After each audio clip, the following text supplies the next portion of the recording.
પ્રભુજી દંડવત પ્રણામ। હરે કૃષ્ણ. ખૂબ ખૂબ ધન્યવાદ માનસી માતાજી, ખૂબ સુંદર કીર્તન માટે, અને બધા જ વહાલા વૈષ્ણવોનું ખૂબ ખૂબ હૃદયપૂર્વકનું સ્વાગત છે ઇસ્કોન મેંગલુરુ શ્રી શ્રી રાધા ગોવિંદ મંદિર કુલાઈ તરફથી। હરે કૃષ્ણ।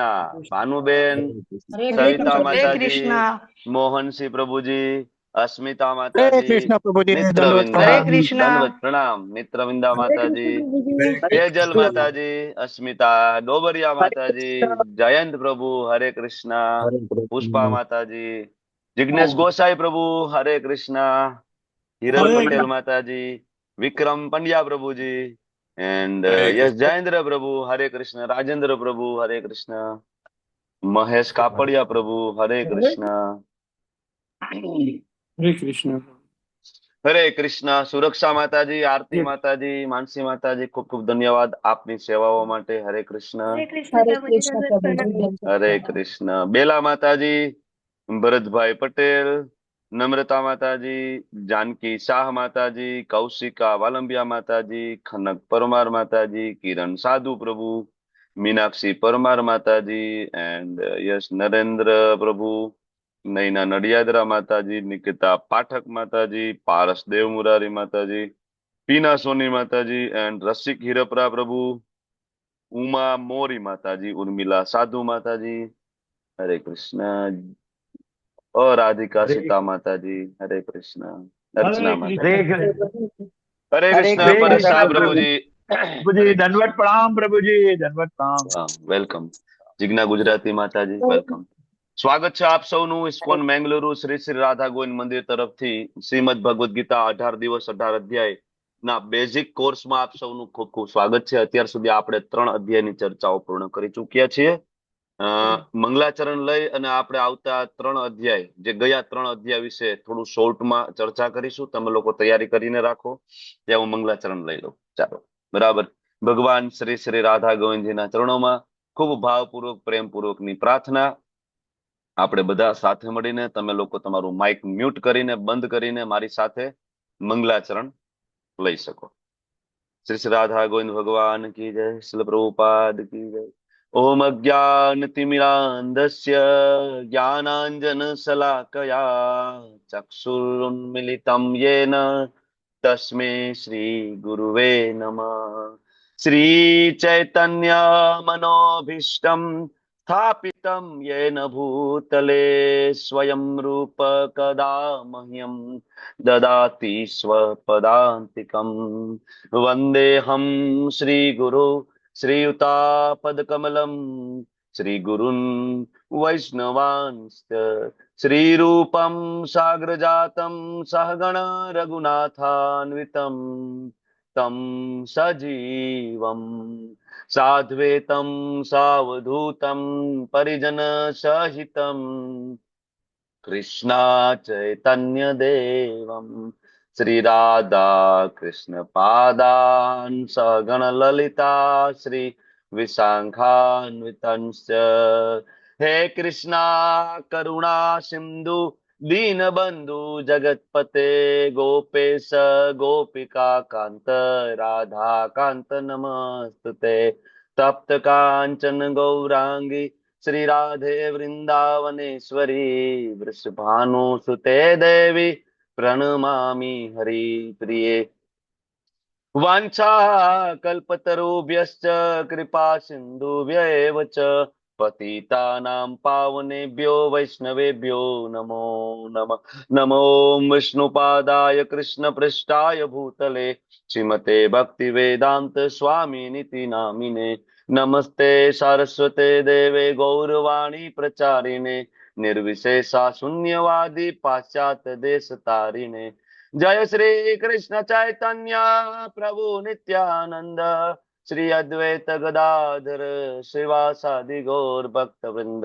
हरे कृष्णा कृष्ण कृष्ण हरे हरे, हरे राम राम राम हरे हरे।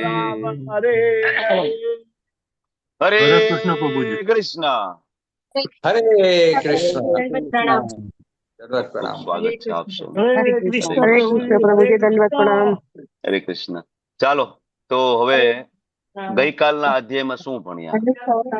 એક અધ્યાયની તમારે ચર્ચા કરવાની છે.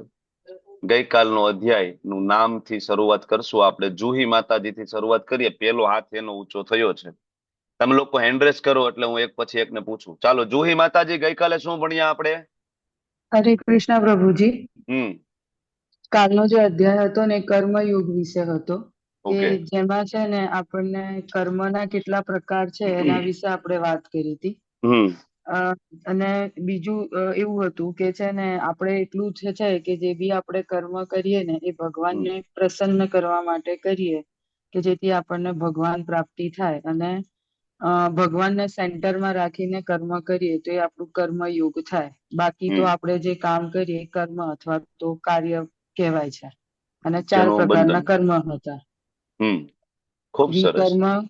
વિકર્મ, સકર્મ, નિષ્કામ અને અકર્મ, કે જેમાં આપણે અકર્મ કરવાનું છે. હરિબોલ. બાકી ખૂબ બધા સરસ. કર્મો આપણા માટે નથી એમ. ઓકે, ખૂબ સરસ, ખૂબ સરસ. શોભના માતાજી બોલો હરે કૃષ્ણ. તમારા લોકોનો વિડીયો ચાલુ કરો. જેટલાનો વિડીયો ઓન થઈ શકે એટલા લોકો વિડીયો ઓન કરો.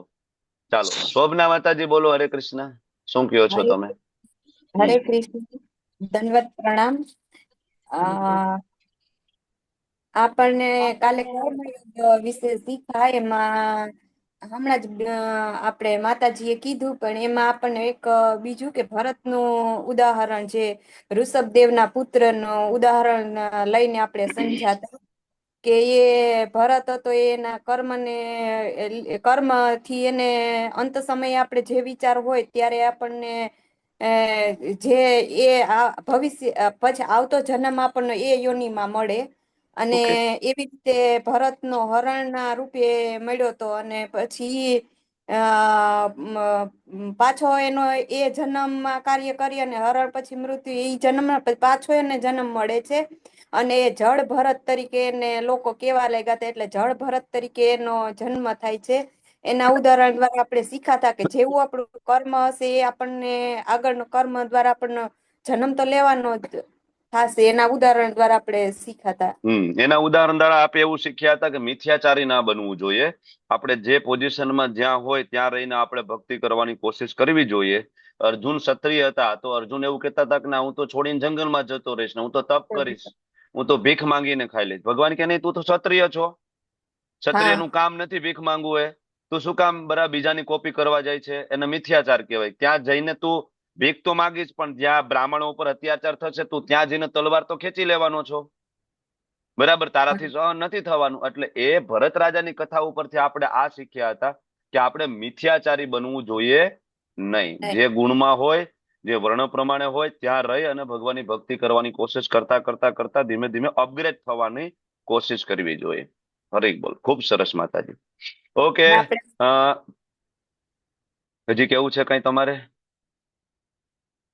તમારું માઇક બંધ થઈ ગયું.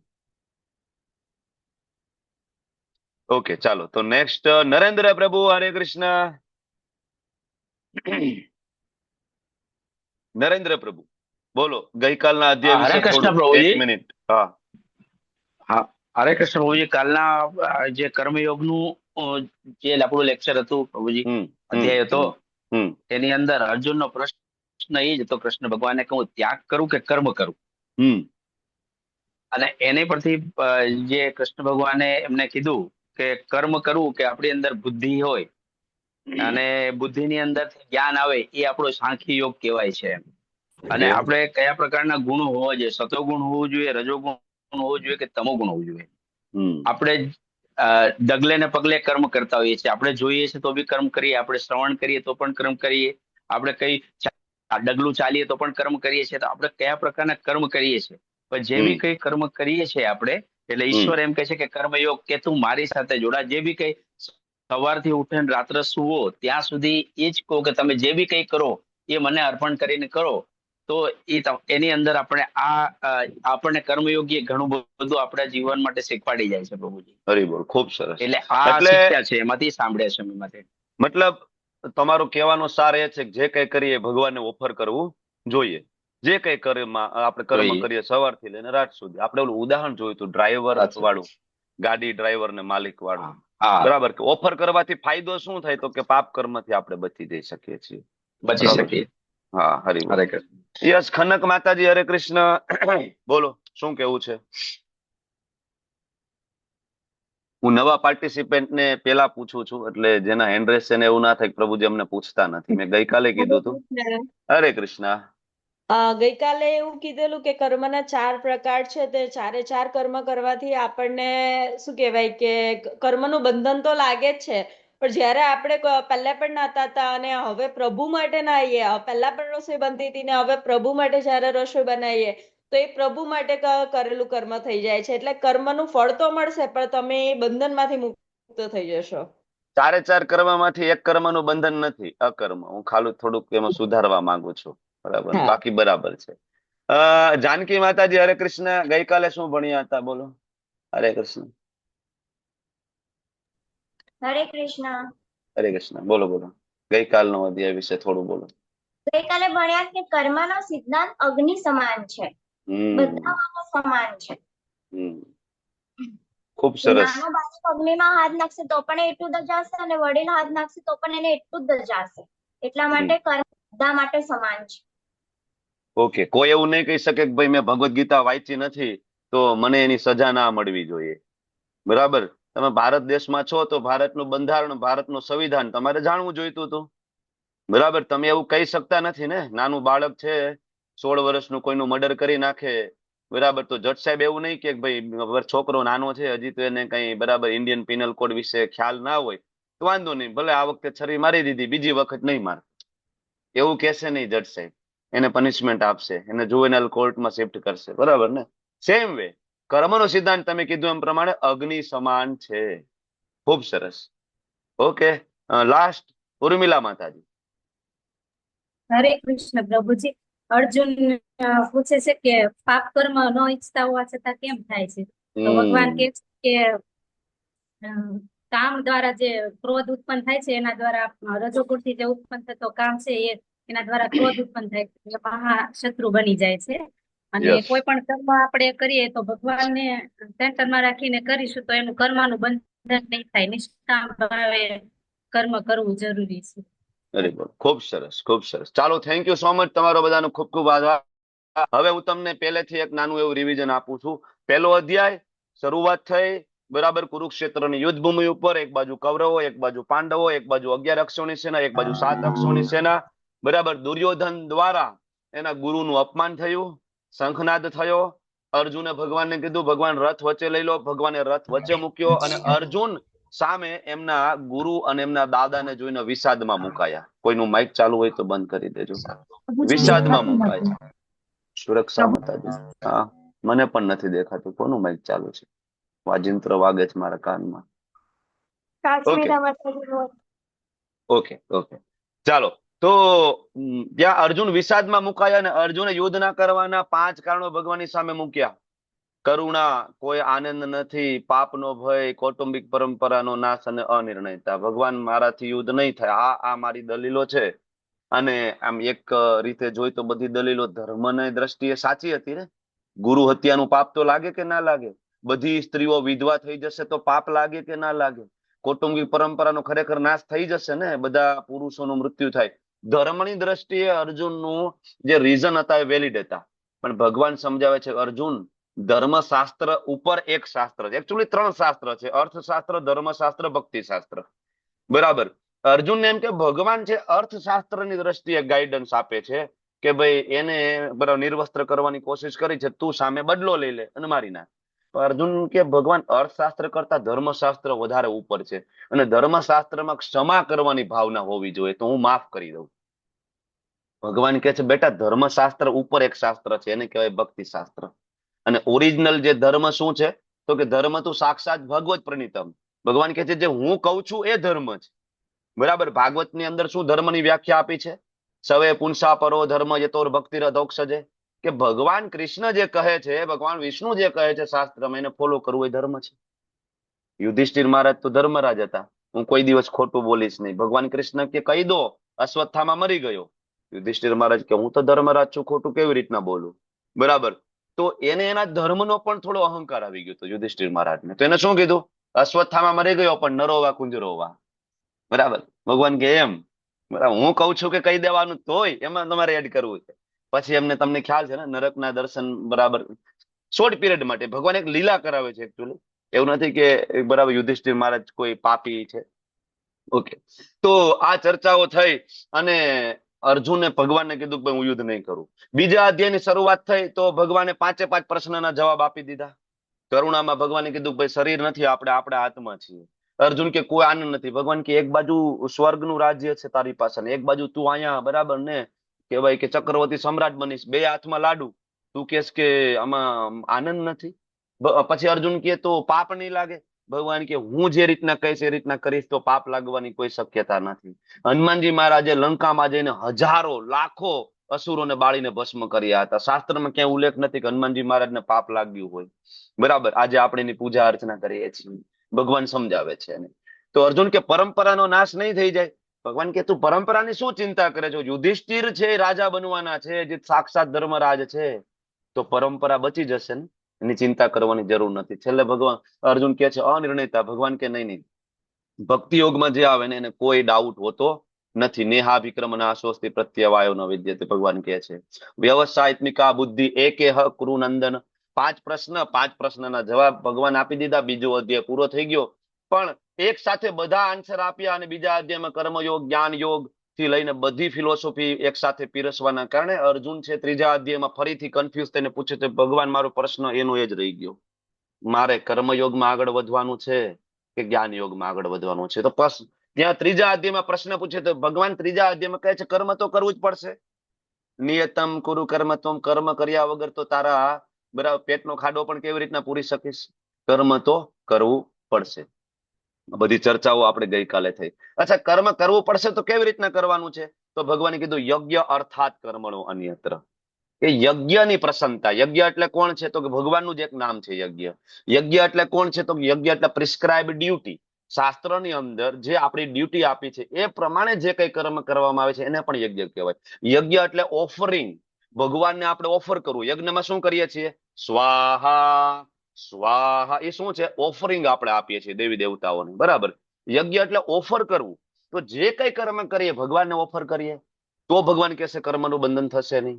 મેં તમને ગઈકાલે એક્ઝામ્પલ આપ્યું હતું. પહેલા આપણા ઘરમાં રસોઈ બનતી હતી અને જ્યારથી આપણે વૈષ્ણવ બન્યા પછી આપણા ઘરમાં રસોઈ તો બને જ છે, પણ ફરક શું છે? તો કે પહેલા રસોઈ બનતી હતી એના સેન્ટરમાં આપણે હતા, આપણા માટે બનતી હતી. અને હવે રસોઈ બને છે તો ઘરમાં કોના માટે બને છે? ભગવાન માટે બને છે, ઠાકોરજી માટે ભોગ બને છે. હવે પેલા ઘરમાં સાફ સફાઈ થતી હતી, અત્યારે સાફ સફાઈ થાય છે. ફરક શું છે? તો કે પેલા મારું ઘર છે, મારે સાફ રાખવું જોઈએ. હવે તો કે મારા ઠાકોરજીનું મંદિર છે, મારા ભગવાન અહીં બિરાજમાન છે, તો મારે ઘરને ચોખ્ખું રાખવું જોઈએ ને. આ કોન્શિયસનેસ ચેન્જ કરવાની છે. કરવાનું એ જ છે. તમે જોબ કરતા હોય, બિઝનેસ કરતા હોય, તમે સ્ટુડન્ટ હોય, કોલેજમાં જતા હોય, ભણતા હોય, વોટ એવર, ગૃહિણી હોય, કરવાનું એ જ છે. શું ચેન્જ કરવાનું છે? કોન્શિયસનેસ. કોન્શિયસનેસ બદલાવાની ભગવદ્ ગીતામાં વાત છે. એટલા માટે જ ઇસ્કોનનું ફૂલ ફોર્મ શું છે? ઇસ્કોનનું ફૂલ ફોર્મ શું છે? International society for Krishna consciousness. Consciousness change કરવાનું છે, કોન્શિયસનેસ, બરાબર ને? ઓકે, તો આ સાથે ત્રીજો અધ્યાય તો પૂરો થઈ ગયો. ભગવાને કહી દીધું કે અર્જુન કર્મ કરવાનું છે. અર્જુન કે આ બરાબર છે, ડાઉટ ક્લિયર. પણ આજે ચોથો અધ્યાય જે ચાલુ થાય એમાં અર્જુનનો પ્રશ્ન નથી અને સીધો અધ્યાય ચાલુ થશે દિવ્ય જ્ઞાન, બરાબર.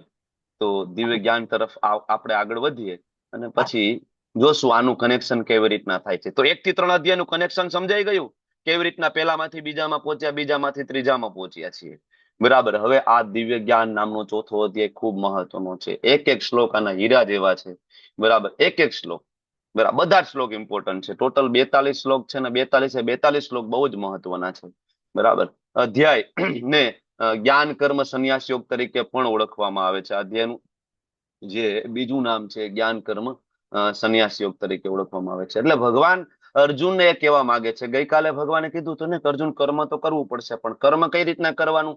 તો કે યજ્ઞ અર્થાત. અચ્છા, યજ્ઞ એટલે કોણ? તો કે ભગવાન. ભગવાન માટે કર્મ કરવું હોય તો ભગવાન વિશે થોડું નોલેજ જોશે. ભગવાન કોણ છે, કેવી રીતના કરીશું, તો એના માટેનું નોલેજ જોશે. એટલે ભગવાને દિવ્ય જ્ઞાનની શરૂઆત કરી દીધી છે આજનું અધ્યાય. બરાબર. અધ્યાયનું નામ છે જ્ઞાન કર્મ સંન્યાસ યોગ, કે જે જ્ઞાન દ્વારા કર્મ કરવામાં આવે, પણ કેવી રીતના? તો કે સંન્યાસ. સંન્યાસ એટલે શું? અનાસક્ત થઈને, કર્મ સાથેનું એટેચમેન્ટ, ફ્રૂટ સાથેનું એટેચમેન્ટ છોડીને જે કર્મ કરવામાં આવે એને કહેવાય સંન્યાસ. તો જ્ઞાન કર્મ સંન્યાસ, તોય શું બની જશે? તો શું બની જશે? યોગ. તો બનશે યોગ. યોગ એટલે શું? ભગવાન સાથે જોડાવું, ભગવાનની સેવા.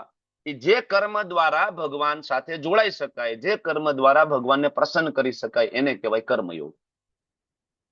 બરાબર છે? એટલે આ થઈ ગયું જ્ઞાન કર્મ સંન્યાસ યોગ. બરાબર. અને આ અધ્યાય દિવ્ય જ્ઞાન. હવે જ્ઞાન માટેની વાત થાય તો ભગવાન પેલા એ જ્ઞાન ની વંશ પરંપરા વિશે વાત કરશે. તો જ્ઞાન એટલે શ્રીમદ ભગવદ ગીતા, અથવા શ્રીમદ ભગવદ ગીતાના ઇતિહાસથી શરૂઆત થશે. કારણ કે જ્ઞાનની વાત થઈ ને, કારણ કે જ્ઞાન વગર કર્મ નકામું છે, ખબર છે ને? બરાબર. કોઈ પણ તમે કર્મ કરશો તો જ્ઞાન જોશે ને. તમે તમારા ધારો કે ઘરે નવું મકાન બનાવતા હોય, બરાબર, તો તમે એક સરસ મજાનો સિવિલ એન્જિનિયર હાયર કરશો અથવા આર્કિટેક્ટ હાયર કરશો, અને તમે જોશો કે ઓથેન્ટિક તો છે ને, સિવિલ એન્જિનિયર ભણ્યો તો છે ને, સિવિલ એન્જિનિયર નું BE કર્યું તો છે ને એને, બરાબર. નહીતર જ્યાં 2 સળિયા નાખવાના હશે ત્યાં 1 સળિયો નાખશે, ને 5 સળિયા નાખવાના હશે ત્યાં 2 નાખશે, અને થોડાક દીમાં છત નીચે પડી જશે. જ્યાં કોલમ નાખવાની હશે ત્યાં કોલમ નહીં નાખે, બીમ ભરવાનું હશે ત્યાં બીમ નહીં ભરે. શું કામ? તો કે જ્ઞાન નથી. તો જ્ઞાન વગરનું કર્મ કેવું થાય? વેસ્ટ. થિયરી હોય, બરાબર, તો પ્રેક્ટિકલ છે એ સારો થાય. આપણે બધા સ્કૂલ કોલેજમાં ભણીએ છીએ તો થિયરી ને પ્રેક્ટિકલ બે ભણ્યા છે. જે લોકોએ સાયન્સ કર્યું હશે, ફિઝિક્સ, બરાબર, બાયોલોજી, બરાબર, આપણે આવતું ને અલગ અલગ લેબમાં આપણે જતા કે નહીં? બરાબર ને? પેલા થિયરી ભણતા, પછી આપણે ફિઝિક્સ, આપણે લેબમાં જતા અને ત્યાં આપણે પ્રેક્ટિકલ કરતા. તો થિયરી બહુ જ મહત્વની છે. એટલે ભગવાન અહીંયા એક જ્ઞાન આપે છે, અને જ્ઞાનની શરૂઆત કેવી રીતના થઈ છે ભગવાન એ સમજાવે છે. ઘણા બધા એમ કે ભગવદ ગીતા, હું તમને બધાને પ્રશ્ન પૂછું છું, ભગવદ ગીતા કેટલા વર્ષથી છે? શું માનો છો તમે? Open for all. Bhagavad Gita ક્યારથી છે? કેટલા? 12 લાખ વર્ષ. 12 લાખ વર્ષ? શું વાત કરો છો? એટલા બધા વર્ષ? 20 લાખ વર્ષ પહેલા. 20 લાખ વર્ષ? 20 લાખ શું વાત કરો છો? 5000 વર્ષ પહેલા. 5000 વર્ષ. જો નરેન્દ્ર પ્રભુ 5000 વર્ષ નું કે છે. હાલો, બીજા કોઈ છે ભાઈ? 5000 વર્ષ? 5001, 5002 કોઈ છે? 12 કરોડ વર્ષ પહેલા. બોલો, આ માતાજી છે 12 કરોડે પહોંચી ગયા. શું વાત કરો છો? બોલો, હવે છે આદિ અનાદિ પહોંચી ગયા. તમે 5000 થી લઈને 20 લાખ ને પછી 12 કરોડ ને પછી આદિ અનાદિ સુધી પહોંચી ગયા તમે. બરાબર. તમે કઈક એક સચોટ આન્સર આપો ભાઈ. ભગવદ ગીતા ક્યારથી છે? નરેન્દ્ર પ્રભુ 5001 વર્ષ પહેલા. 20 લાખ વર્ષ. ભાઈ 20 લાખ વર્ષ. 20 લાખ વર્ષ. હેલો ભાઈ, 20 લાખ વર્ષ 1, 20 લાખ વર્ષ 2 છે કોઈ ભાઈ? 20 લાખ ઉપર એ કોઈ બોલવા વાળા ભાઈ? 20 લાખ ઉપર કેટલું કન્ફ્યુઝન છે. અરે ખૂબ સરસ, થેન્ક યુ. તો ભગવદ ગીતા ક્યારથી છે? ખરા અર્થમાં મોટા ભાગના આ ચર્ચાઓ ક્યારે થતી નથી. એકચ્યુઅલી ઘણી બધી ભાગવત કથાઓ થાય છે, બરાબર, ઘણી બધી કૃષ્ણ લીલાઓ વિશેની ચર્ચાઓ, 7 દિવસની ભાગવત તમને બધું થતું હોય, પણ કોઈ દિવસ આ ચર્ચા થતી નથી કે ભગવદ ગીતા ક્યારથી છે, કૃષ્ણ ક્યારથી છે. મોટા ભાગના એવું છે કે ભાઈ કૃષ્ણ દ્વાપર યુગમાં આવ્યા, બરાબર ને? દ્વાપરના અંતે કૃષ્ણ આવ્યા, ત્યારે ભગવાને દ્વાપરના અંતે કૃષ્ણએ અર્જુનને ગીતા આપી. હવે એની પહેલા કૃષ્ણ હતા નહીં, તો તમે એમ કહો કે ભાઈ 20 લાખ વર્ષ, 12 કરોડ વર્ષ, બરાબર. કોઈ એમ કે છે કે ભાઈ આદિ અનાદિ. કેવી રીતના સમજી શકાય? બરાબર. એ તમે આગળ ભણીને આવ્યા છો એટલા માટે. જેને કોઈ દિવસ ભગવદ ગીતા વાંચી જ નથી એને પૂછો તો એમ જ કે ને ભાઈ 5000 વર્ષ. શું કામ? એમાં ખોટું નથી. જેવું આવડે એવું બોલો, હું એમ કઉ છું. ખોટું નથી, કારણ કે આજ સુધી આપણને બધા એ જ ભણાવ્યું છે. હવે ભગવાન પેલા શ્લોકની અંદર કહે છે, તમારી સામે શ્લોક હતો, થોડો વાંચ્યો હોત તો તમને ખ્યાલ આવી જાય, એટલે મેં ઓપન કરીને મૂક્યો છે. શ્રી ભગવાન ઉવાચ ઇમં વિવસ્વતે યોગમ પ્રોક્તવાનમ અહમ અવ્યયમ વિવસ્વાન મનવે પ્રાહ મનુરિસ્વા કવે બ્રહિત. તો પૂર્ણ પુરુષોત્તમ ભગવાન કૃષ્ણે કીધું કે આ અવિનાશી યોગનું વિજ્ઞાન. એના ઉપરથી ખબર પડી ગઈ કે આ યોગ કેવો છે? અવિનાશી. મતલબ એવો કોઈ સમય હતો નહીં જ્યારે ભગવદ ગીતા નહોતી. અવ્યયમ. બરાબર. અચ્છા, તો શરૂઆતમાં આપણે જોઈએ ભગવાન જે અહીંથી વાત કરે છે આ શ્લોકમાં, તો કે ભાઈ અવિનાશી યોગ હતો, પણ મેં એકવાર સૂર્યદેવને આપ્યું આ જ્ઞાન. સૂર્યદેવ, હવે એ સમયે જો સૂર્યદેવ છે એ પોસ્ટ છે, બ્રહ્માજી એક પોસ્ટ છે, ઇન્દ્ર એક પોસ્ટ, એક પોઝિશન છે. તમારા શહેરના ધારાસભ્ય દર 5 વર્ષે બદલાય કે નહીં? બરાબર. એવી રીતના સૂર્યદેવની પોસ્ટ ચેન્જ થાય, બ્રહ્માજીની પોસ્ટ ચેન્જ થાય, ઇન્દ્રની પોસ્ટ ચેન્જ થાય, અને બધા જ દેવી દેવતાઓ પણ ચેન્જ થાય. ઇવન એક મન્વંતર બદલી જાય ને, એટલે બધા દેવી દેવતાઓ પણ બદલી જાય. બરાબર. તો ભગવાન કહે છે કે એ સમયે વિવસ્વાન નામના વ્યક્તિ સૂર્યદેવ હતા, અને મેં એને ભગવદ્ ગીતાનું જ્ઞાન આપ્યું હતું. અને એ વિવસ્વાન રાજાએ એમના પુત્ર મનુને આપ્યું. મનુ, જેના આપણે બધા બાળકો છીએ. અને એ મનુ મહારાજે જ્ઞાન આપ્યું ઈક્ષ્વાકુ મહારાજને. બરાબર. મનુ એટલે માનવોના પિતા. ઘણા બધા લોકો આજે મનુ સંહિતાને બધા સળગાવતા હોય છે, પણ એને ખબર નથી કે મનુ સંહિતા એટલે શું છે. એકચ્યુઅલી સવારથી લઈને રાત સુધી જે કઈ કરીએ છીએ ને આપણું ડિટેલ, એ બધું મનુ સંહિતા મુજબ જ આપણે કરીએ છીએ. આપણે માનતા હોય કે ના માનતા હોય, બધું જ મનુ સંહિતામાં આપ્યું છે. બરાબર. પતિ પત્નીના સંબંધો, બરાબર, બાપ દીકરાનો પ્રેમ, માતા પુત્રીનો પ્રેમ, ભાઈ બહેનના સંબંધો, આ બધું મનુ સંહિતાની અંદર આપેલું છે. ડિસ્ક્રાઇબ કરેલું છે, ડિટેલ. બરાબર. તો ઘણા બધા એમ કે ભાઈ મનુ સંહિતામાં જાતિવાદ આપ્યો છે. નહીં, તમે સમજવામાં ભૂલ કરો છો. બરાબર. બાકી જોવા જાવ તો તમને એવું લાગશે ભગવદ્ ગીતામાં જાતિવાદ આપ્યો છે. આજે એક આપણે શ્લોક જોઈશું, પણ ખરેખર નથી, કારણ કે આપણે સમજતા નથી ખરા અર્થમાં શાસ્ત્રને. તો ભગવાન કૃષ્ણ એમ કીધું કે મેં વિવસ્વાનને આપ્યું, મનુ મહારાજને આપ્યું, અને મનુ મહારાજે ઈક્ષ્વાકુ. અચ્છા, ઈક્ષ્વાકુ મહારાજ કોણ છે? ઈક્ષ્વાકુ મહારાજ, ડુ યુ નો ધેટ? હરે કૃષ્ણ. ભગવાન રામચંદ્રજી ત્રેતાયુગની અંદર પ્રગટ થયા, અને એના બાપદાદા કહો અથવા રામચંદ્રજીના પૂર્વજ કહો એ ઈક્ષ્વાકુ મહારાજ છે. હવે તો તમને પ્રશ્ન થાય ને કે ભાઈ કૃષ્ણ તો દ્વાપરમાં આવ્યા 5000 વર્ષ પહેલા, રામચંદ્રજી એની પહેલા આવ્યા છે ત્રેતામાં, અને રામચંદ્રજી પહેલા એના પૂર્વજ આવ્યા. તો હવે નરેન્દ્ર પ્રભુ પ્રશ્ન થાય કે નહીં, તો ઈક્ષ્વાકુ મહારાજ પાસે ભગવદ્ ગીતા ક્યાંથી આવી? કૃષ્ણ ત્યારે હતા નહીં તો, અથવા 5000 વર્ષ પહેલા જ જો ભગવદ્ ગીતા હતી, તો ઈક્ષ્વાકુ મહારાજ પાસે કેવી રીતના ભગવદ્ ગીતા આવી? મનુ મહારાજ પાસે કેવી રીતના આવી? બરાબર. એટલા માટે આ અધ્યાય બહુ જ મહત્વનો છે, કારણ કે આ અધ્યાયમાં આપણે કાલ ભણવાના છીએ, સમય ભણવાના છે. એટલા માટે એટલે ભગવાન કહે છે ઈક્ષ્વાકુ મતલબ રામચંદ્રજીના પૂર્વજો પાસે ભગવદ્ ગીતાનું જ્ઞાન હતું. એ જ પરંપરામાં ઈક્ષ્વાકુ મહારાજ પાસે ભગવદ્ ગીતાનું જ્ઞાન હતું.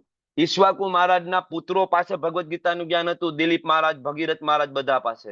ત્યાંથી રામચંદ્રજી પાસે, રામચંદ્રજીના બાળકો પાસે, એમ કરતા કરતા કરતા ત્રેતાયુગ પૂરો થયો. દ્વાપરની શરૂઆતમાં પણ ભગવદ્ ગીતા હતી, પણ દ્વાપરના અંતે એવું થયું કે ભગવદ્ ગીતાનું જ્ઞાન લુપ્ત થયું. ભગવાન બીજા શ્લોકમાં સેમ વસ્તુ સમજાવે છે. શું કહે છે?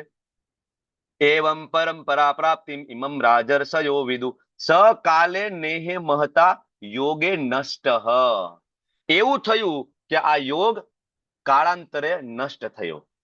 બરાબર. કેવી રીતના નષ્ટ થાય? આજે આપણે જોઈ રહ્યા છીએ, તમે હું આપણા બાળકોને ભગવદ્ ગીતાનું જ્ઞાન આપતા નથી. આપીએ છીએ. સ્કૂલ કોલેજમાં ભગવદ્ ગીતા ભણાવવામાં આવે છે. અમે લોકો સ્કૂલ કોલેજોમાં લેક્ચર લેવા જઈએ છીએ, તો કોલેજના બાળકો હોય એને તમે પૂછો કે રામચંદ્રજીને કેટલા ભાઈઓ હતા? જ્ઞાન નથી. એને તમે પૂછો કે ભગવદ્ ગીતામાં કેટલા શ્લોક છે? ખબર નથી. બેઝિક જ્ઞાન જ નથી. ભગવદ્ ગીતા એટલે શું? રામાયણ એટલે શું? તો કે એ તો એક માઇથોલોજીકલ સ્ક્રિપ્ચર છે. માઇથોલોજીકલ એટલે શું? હવામાં વાતો, ખોટી વાત છે ભાઈ. તો ગપ ગોળા છે. રામાયણ, મહાભારત એવું કોઈ યુદ્ધ જ નથી થયું. કેટલાય આવા મૂર્ખાઓ આવું જ્ઞાન પીરસે છે અને બાળકોને ભ્રમિત કરે છે. જ્યારે ખરા અર્થમાં આપણો આ ઇતિહાસ છે, રામાયણ અને મહાભારત એ કોઈ કાલ્પનિક નથી, એ આપણો ઇતિહાસ છે. અને એના આજે પણ પુરાવા ઉપલબ્ધ છે. રામાયણ વખતનો રામ સેતુ આજે પણ છે કે નહીં? બરાબર ને? કૃષ્ણ લીલા વખતનું બધા જ અંશ અવશેષો આજે પણ ગિરી ગોવર્ધન બિરાજમાન છે. આજે પણ યમુના મહારાણી બિરાજમાન છે. વૃંદાવન આજે પણ છે. કાલ્પનિક નથી.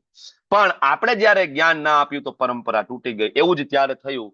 બરાબર. દ્વાપર યુગના અંતે આ પરંપરા તૂટી ગઈ. તો ભગવાને આ જ્ઞાન ફરીથી અર્જુનને આપ્યું. રિપીટ. એવું નથી કે અર્જુનને પહેલી વાર આપ્યું. અર્જુન પેલા તમને ખ્યાલ છે, હમણાં આપણે વાત થઈ સૂર્યદેવ વિવસ્વાનને આપ્યું, એની પહેલાય આપ્યું હશે, એની પહેલાય આપ્યું હશે, એની પહેલાય આપ્યું હશે. ભગવાન જ્યારે જ્યારે આ પરંપરાનો નાશ થાય છે, જ્યારે જ્યારે ભગવાનને એવું લાગે છે કે ધર્મનો નાશ થાય છે ત્યારે ભગવાન આવે છે. ધર્મ સંસ્થાપનાર્થાય, ભગવાન ધર્મની સ્થાપના કરવા માટે ફરીથી આવે ને ભગવદ ગીતાનું જ્ઞાન આપે છે. તો આ બે શ્લોક જે પેલા જે છે એ બે શ્લોક બહુ જ મહત્વના છે. જ્ઞાન ક્યાંથી લેવું જોઈએ? ક્યાંથી લેવું જોઈએ? પરંપરા. એવમ પરંપરા. ગમે ત્યાંથી સાંભળવાનું નથી. ભગવાને જ્ઞાન આપ્યું, બરાબર, એને જેને આપ્યું એના પછી એક પરંપરા શરૂઆત થઈ, તો ત્યાંથી જ જ્ઞાન પ્રાપ્ત કરવું જોઈએ. ગમે ત્યાંથી સાંભળવું જોઈએ નહીં. આજકાલ યુટ્યુબમાં ગમે ત્યાંથી વિડીયો મળતા હોય. અચ્છા, તો પરંપરા કઈ? તો ભગવાને પદ્મ પુરાણની અંદર 4 પરંપરા આપી છે. 4. કઈ પરંપરા છે? તો ભગવાન કૃષ્ણ દ્વારા બ્રહ્માજીના હૃદયમાં જ્ઞાન આપવામાં આવ્યું, જેને બ્રહ્મ સંપ્રદાય તરીકે ઓળખાયું. અને એ બ્રહ્માજીના શિષ્ય પરંપરામાં આગળ મધ્વાચાર્ય આવ્યા, અને એ જ મધ્વાચાર્યમાં આગળ ભગવાન ચૈતન્ય મહાપ્રભુ પ્રગટ થયા. તો આ આપણી પરંપરા છે. કોઈ એમ કે ભાઈ ઇસ્કોન તો હમણાં આવ્યું, 50 વર્ષ થયા, 60 વર્ષ થયા, પણ ઇસ્કોન છે ધર્મનું નામ નથી. ઇસ્કોન સંપ્રદાયનું નામ નથી. સંપ્રદાયનું નામ શું છે? બ્રહ્મ, મધ્વ, ગૌડીય, વૈષ્ણવ સંપ્રદાય. બ્રહ્માજી કૃષ્ણ દ્વારા જ્ઞાન આવે એટલે ઇસ્કોનની જે ભગવદ ગીતાનું નામ શું છે? યથારૂપ. કારણ કે કૃષ્ણએ જે પ્રમાણે બ્રહ્માજીને આપ્યું છે, બ્રહ્માજીએ મધ્વાચાર્યને આપ્યું છે, મધ્વાચાર્યથી આગળ જે પ્રમાણે જ્ઞાન આવ્યું, સેમ, કોઈ વર્ડ એમાં એડિટ કરેલા નથી. એટલા માટે ઇસ્કોનની ભગવદ ગીતા જયારે કોઈ વાંચે તો એ વ્યક્તિ કૃષ્ણનો ભક્ત બની જાય છે. ઇસ્કોનની ભગવદ ગીતા જયારે કોઈ વાંચે છે તો એ વ્યક્તિને ભગવાન પ્રત્યે પ્રેમ થાય છે. ઘણા બધા એમ કે ઇસ્કોન વાળા બ્રેઇન વોશ કરે છે, બરાબર, ઇસ્કોનમાં જાય એટલે ધોતી કુર્તો પહેરવા માંડે, તિલક કરવા માંડે, બ્રેઇન વોશ કરે. તો શું કરે? ઇસ્કોનમાં આવીને દારૂ પીવાનું ચાલુ કરે, જુગાર રમવાનું ચાલુ કરે, બરાબર. ઇસ્કોનમાં કોઈ વ્યક્તિ આવે, પાન માવા છોડી દે, બધા પ્રકારના વ્યસનો ધીમે ધીમે છૂટી જાય, હોટલમાં બહાર જમવાનું છૂટી જાય. શું કામ આ થાય છે? કારણ કે આ જ્ઞાન ઓરિજિનલ પરંપરામાં છે. ઇસ્કોનની ભગવદ ગીતા વાંચી એટલે ભક્ત બની જાય. અચ્છા, તો ભક્ત નો બની તો ભગવદ ગીતા વાંચીને શું બુટલેગર બનવાનું છે? શું તમે ઈચ્છા રાખો છો તમારું બાળક ભગવદ ગીતા વાંચીને બુટલેગર બને, દારૂ વેચવાનું ચાલુ કરે? ભગવદ ગીતા વાંચીને ભક્ત બનવાનું છે. ભગવાન એ જ કે છે, સર્વ ધર્માન પરિત્યજ્ય મામ એકમ શરણમ વ્રજ. બધું છોડો ને મારા શરણે આવો. શરણે જવું એટલે શું? શરણે જવું એટલે ભક્ત બનવું, બરાબર ને? તો ભગવદ ગીતા એ જ તો કે છે. એટલે આ આપણી પરંપરા છે. બ્રહ્મ, મધ્વ, ગૌડીય, વૈષ્ણવ સંપ્રદાય. ભગવાન કૃષ્ણએ લક્ષ્મીજીના હૃદયમાં જ્ઞાન આપ્યું, જેને શ્રી સંપ્રદાય તરીકે ઓળખવામાં આવે. રામાનુજ સંપ્રદાય, એમાં આગળ રામાનુજાચાર્ય આવ્યા, એટલે રામાનુજ સંપ્રદાય તરીકે ઓળખવામાં આવે છે. જે આજે તમે તિરુપતિ બાલાજી જાઓ છો, બરાબર, હૈદરાબાદમાં મોટું સ્ટેચ્યુ મૂકવામાં આવ્યું છે રામાનુજાચાર્યનું, બરાબર. ભગવાન કૃષ્ણ દ્વારા શિવજીના હૃદયમાં જ્ઞાન પ્રગટ કરવામાં આવ્યું તો રુદ્ર સંપ્રદાય તરીકે ઓળખવામાં આવે છે, બરાબર. અને આગળ એ જ સંપ્રદાયમાં કોણ આવ્યા? વિષ્ણુ સ્વામી. અને વિષ્ણુ સ્વામીની પરંપરામાં આગળ આવ્યા શ્રીપાદ વલ્લભાચાર્યજી, જેને પુષ્ટિ માર્ગીય સંપ્રદાયની સ્થાપના કરી. આજે ગુજરાતની અંદર હવેલી જેવો છે ને, અલગ અલગ જગ્યાએ હવેલી, બરાબર, વલ્લભાચાર્ય દ્વારા આપણને, બરાબર, પુષ્ટિ માર્ગ આપવામાં આવ્યો. તો એ ઓથેન્ટિક છે, શિવજીની પરંપરામાં આવે છે. કૃષ્ણથી શિવજી, શિવજીથી વિષ્ણુ સ્વામીથી વલ્લભાચાર્ય, બરાબર. અને ચોથો કુમાર સંપ્રદાય. કુમાર સંપ્રદાયમાં આગળ નિંબાર્ક આચાર્ય આવ્યા, એટલે નિંબાર્ક સંપ્રદાય તરીકે ઓળખો. તો આ 4 જ પરંપરા છે. સંપ્રદાય વિહ્નાય મંત્રસ્તે નિષ્ફલા મતા હત કલો ભવિષ્યંતિ ચત્વારઃ સંપ્રદાયિનઃ ચત્વાર સંપ્રદાયિનઃ શ્રી બ્રહ્મ રુદ્ર સનક વૈષ્ણવ ક્ષિતિપવન. શ્રી બ્રહ્મ રુદ્ર સનક 4 જ પરંપરા છે. હવે આપણે, હું તમને એક સાદું ઉદાહરણ આપું. તમારે ડોક્ટર બનવું હોય, એન્જિનિયર બનવું હોય, અથવા તમારા છોકરાને બનાવવું હોય, તો તમે એને સ્કૂલ કોલેજમાં મૂકો તો તમે પેલા એ કોલેજ જોવો કે નહીં? ત્યાં ગવર્મેન્ટ માન્ય છે કે નહીં? જોઈએ કે નહીં? આપણે જોઈએ ને? કે પછી ગમે એ સ્કૂલમાં બેસાડી દઈએ?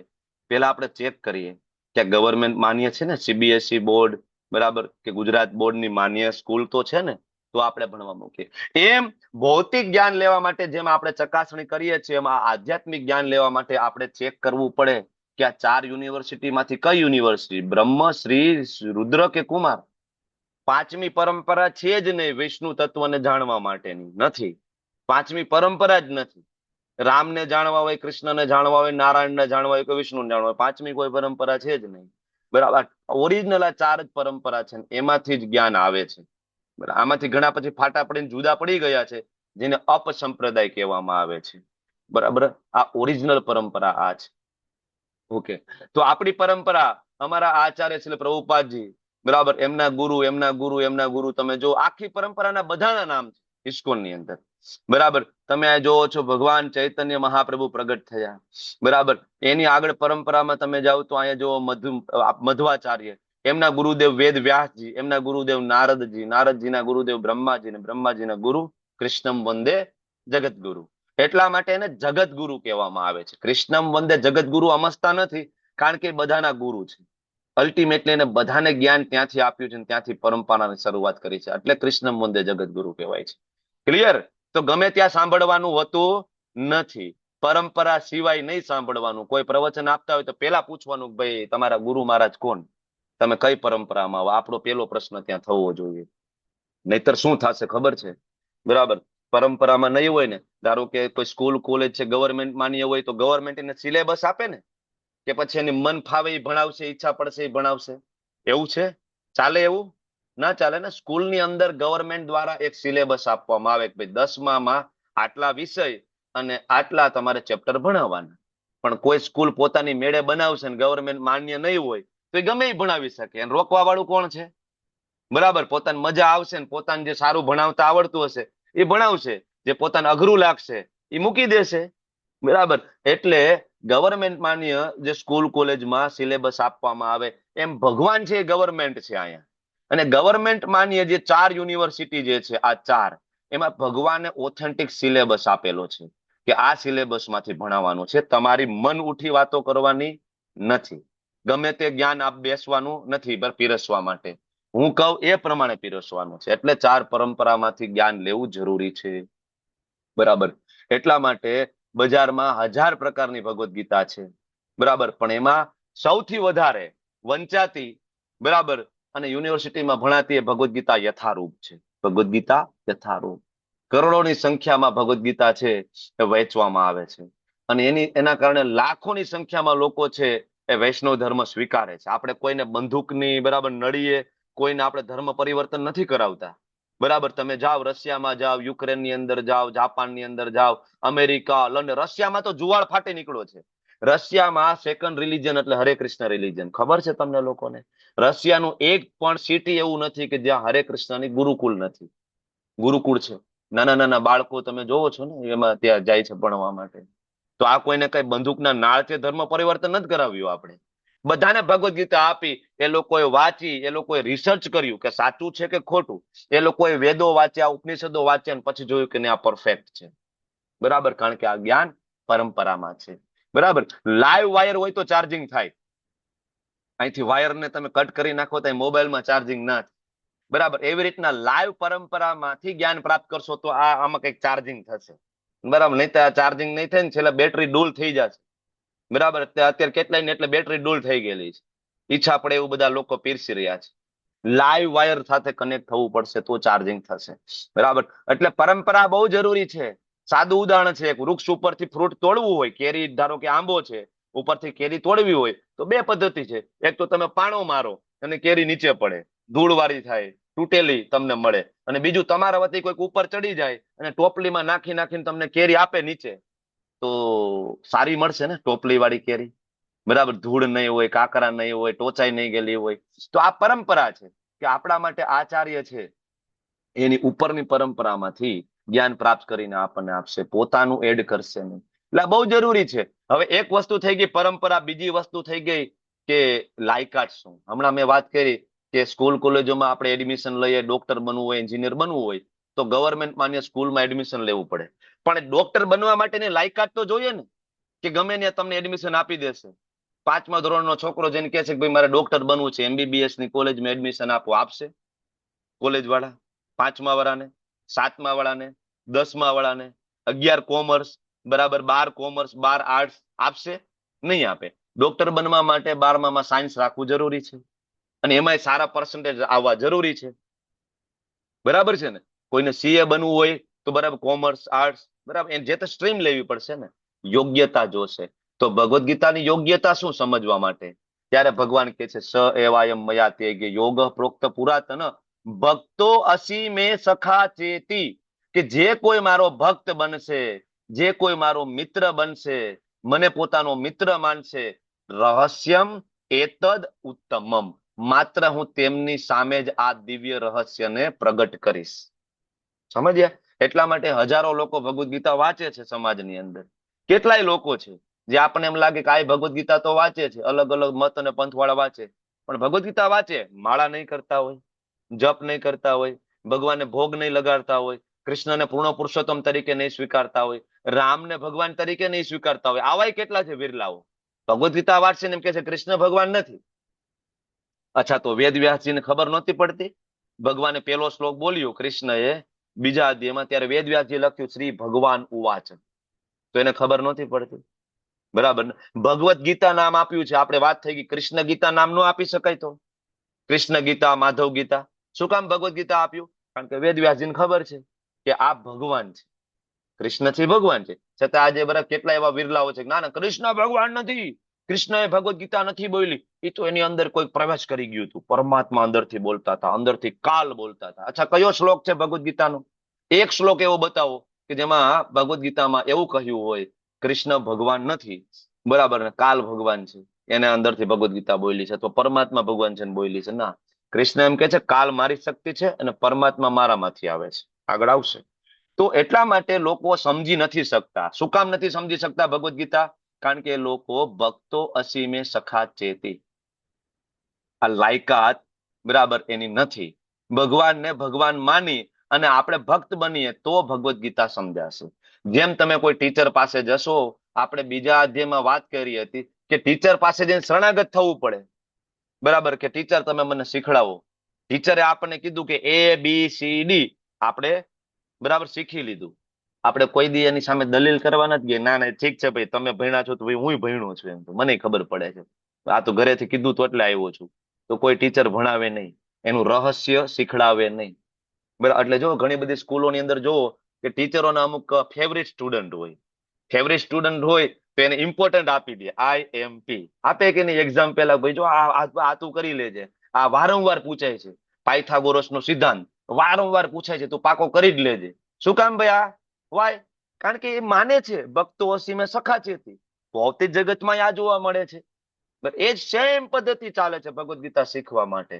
ભગવદ ગીતા શીખવા માટે ભક્તો અસીમે સખા ચેતી, જો આ હશે તો જ રહસ્યમ એતદ ઉત્તમમ, ત્યાં સુધી આ રહસ્ય પ્રગટ થવાનું નથી. બરાબર, એટલા માટે આપણે સાચા ગુરુની જરૂર પડશે. સાચા ગુરુને કેમ ઓળખી શકાય? તો કે પરંપરામાં આવતા હોય એ સાચા ગુરુ છે.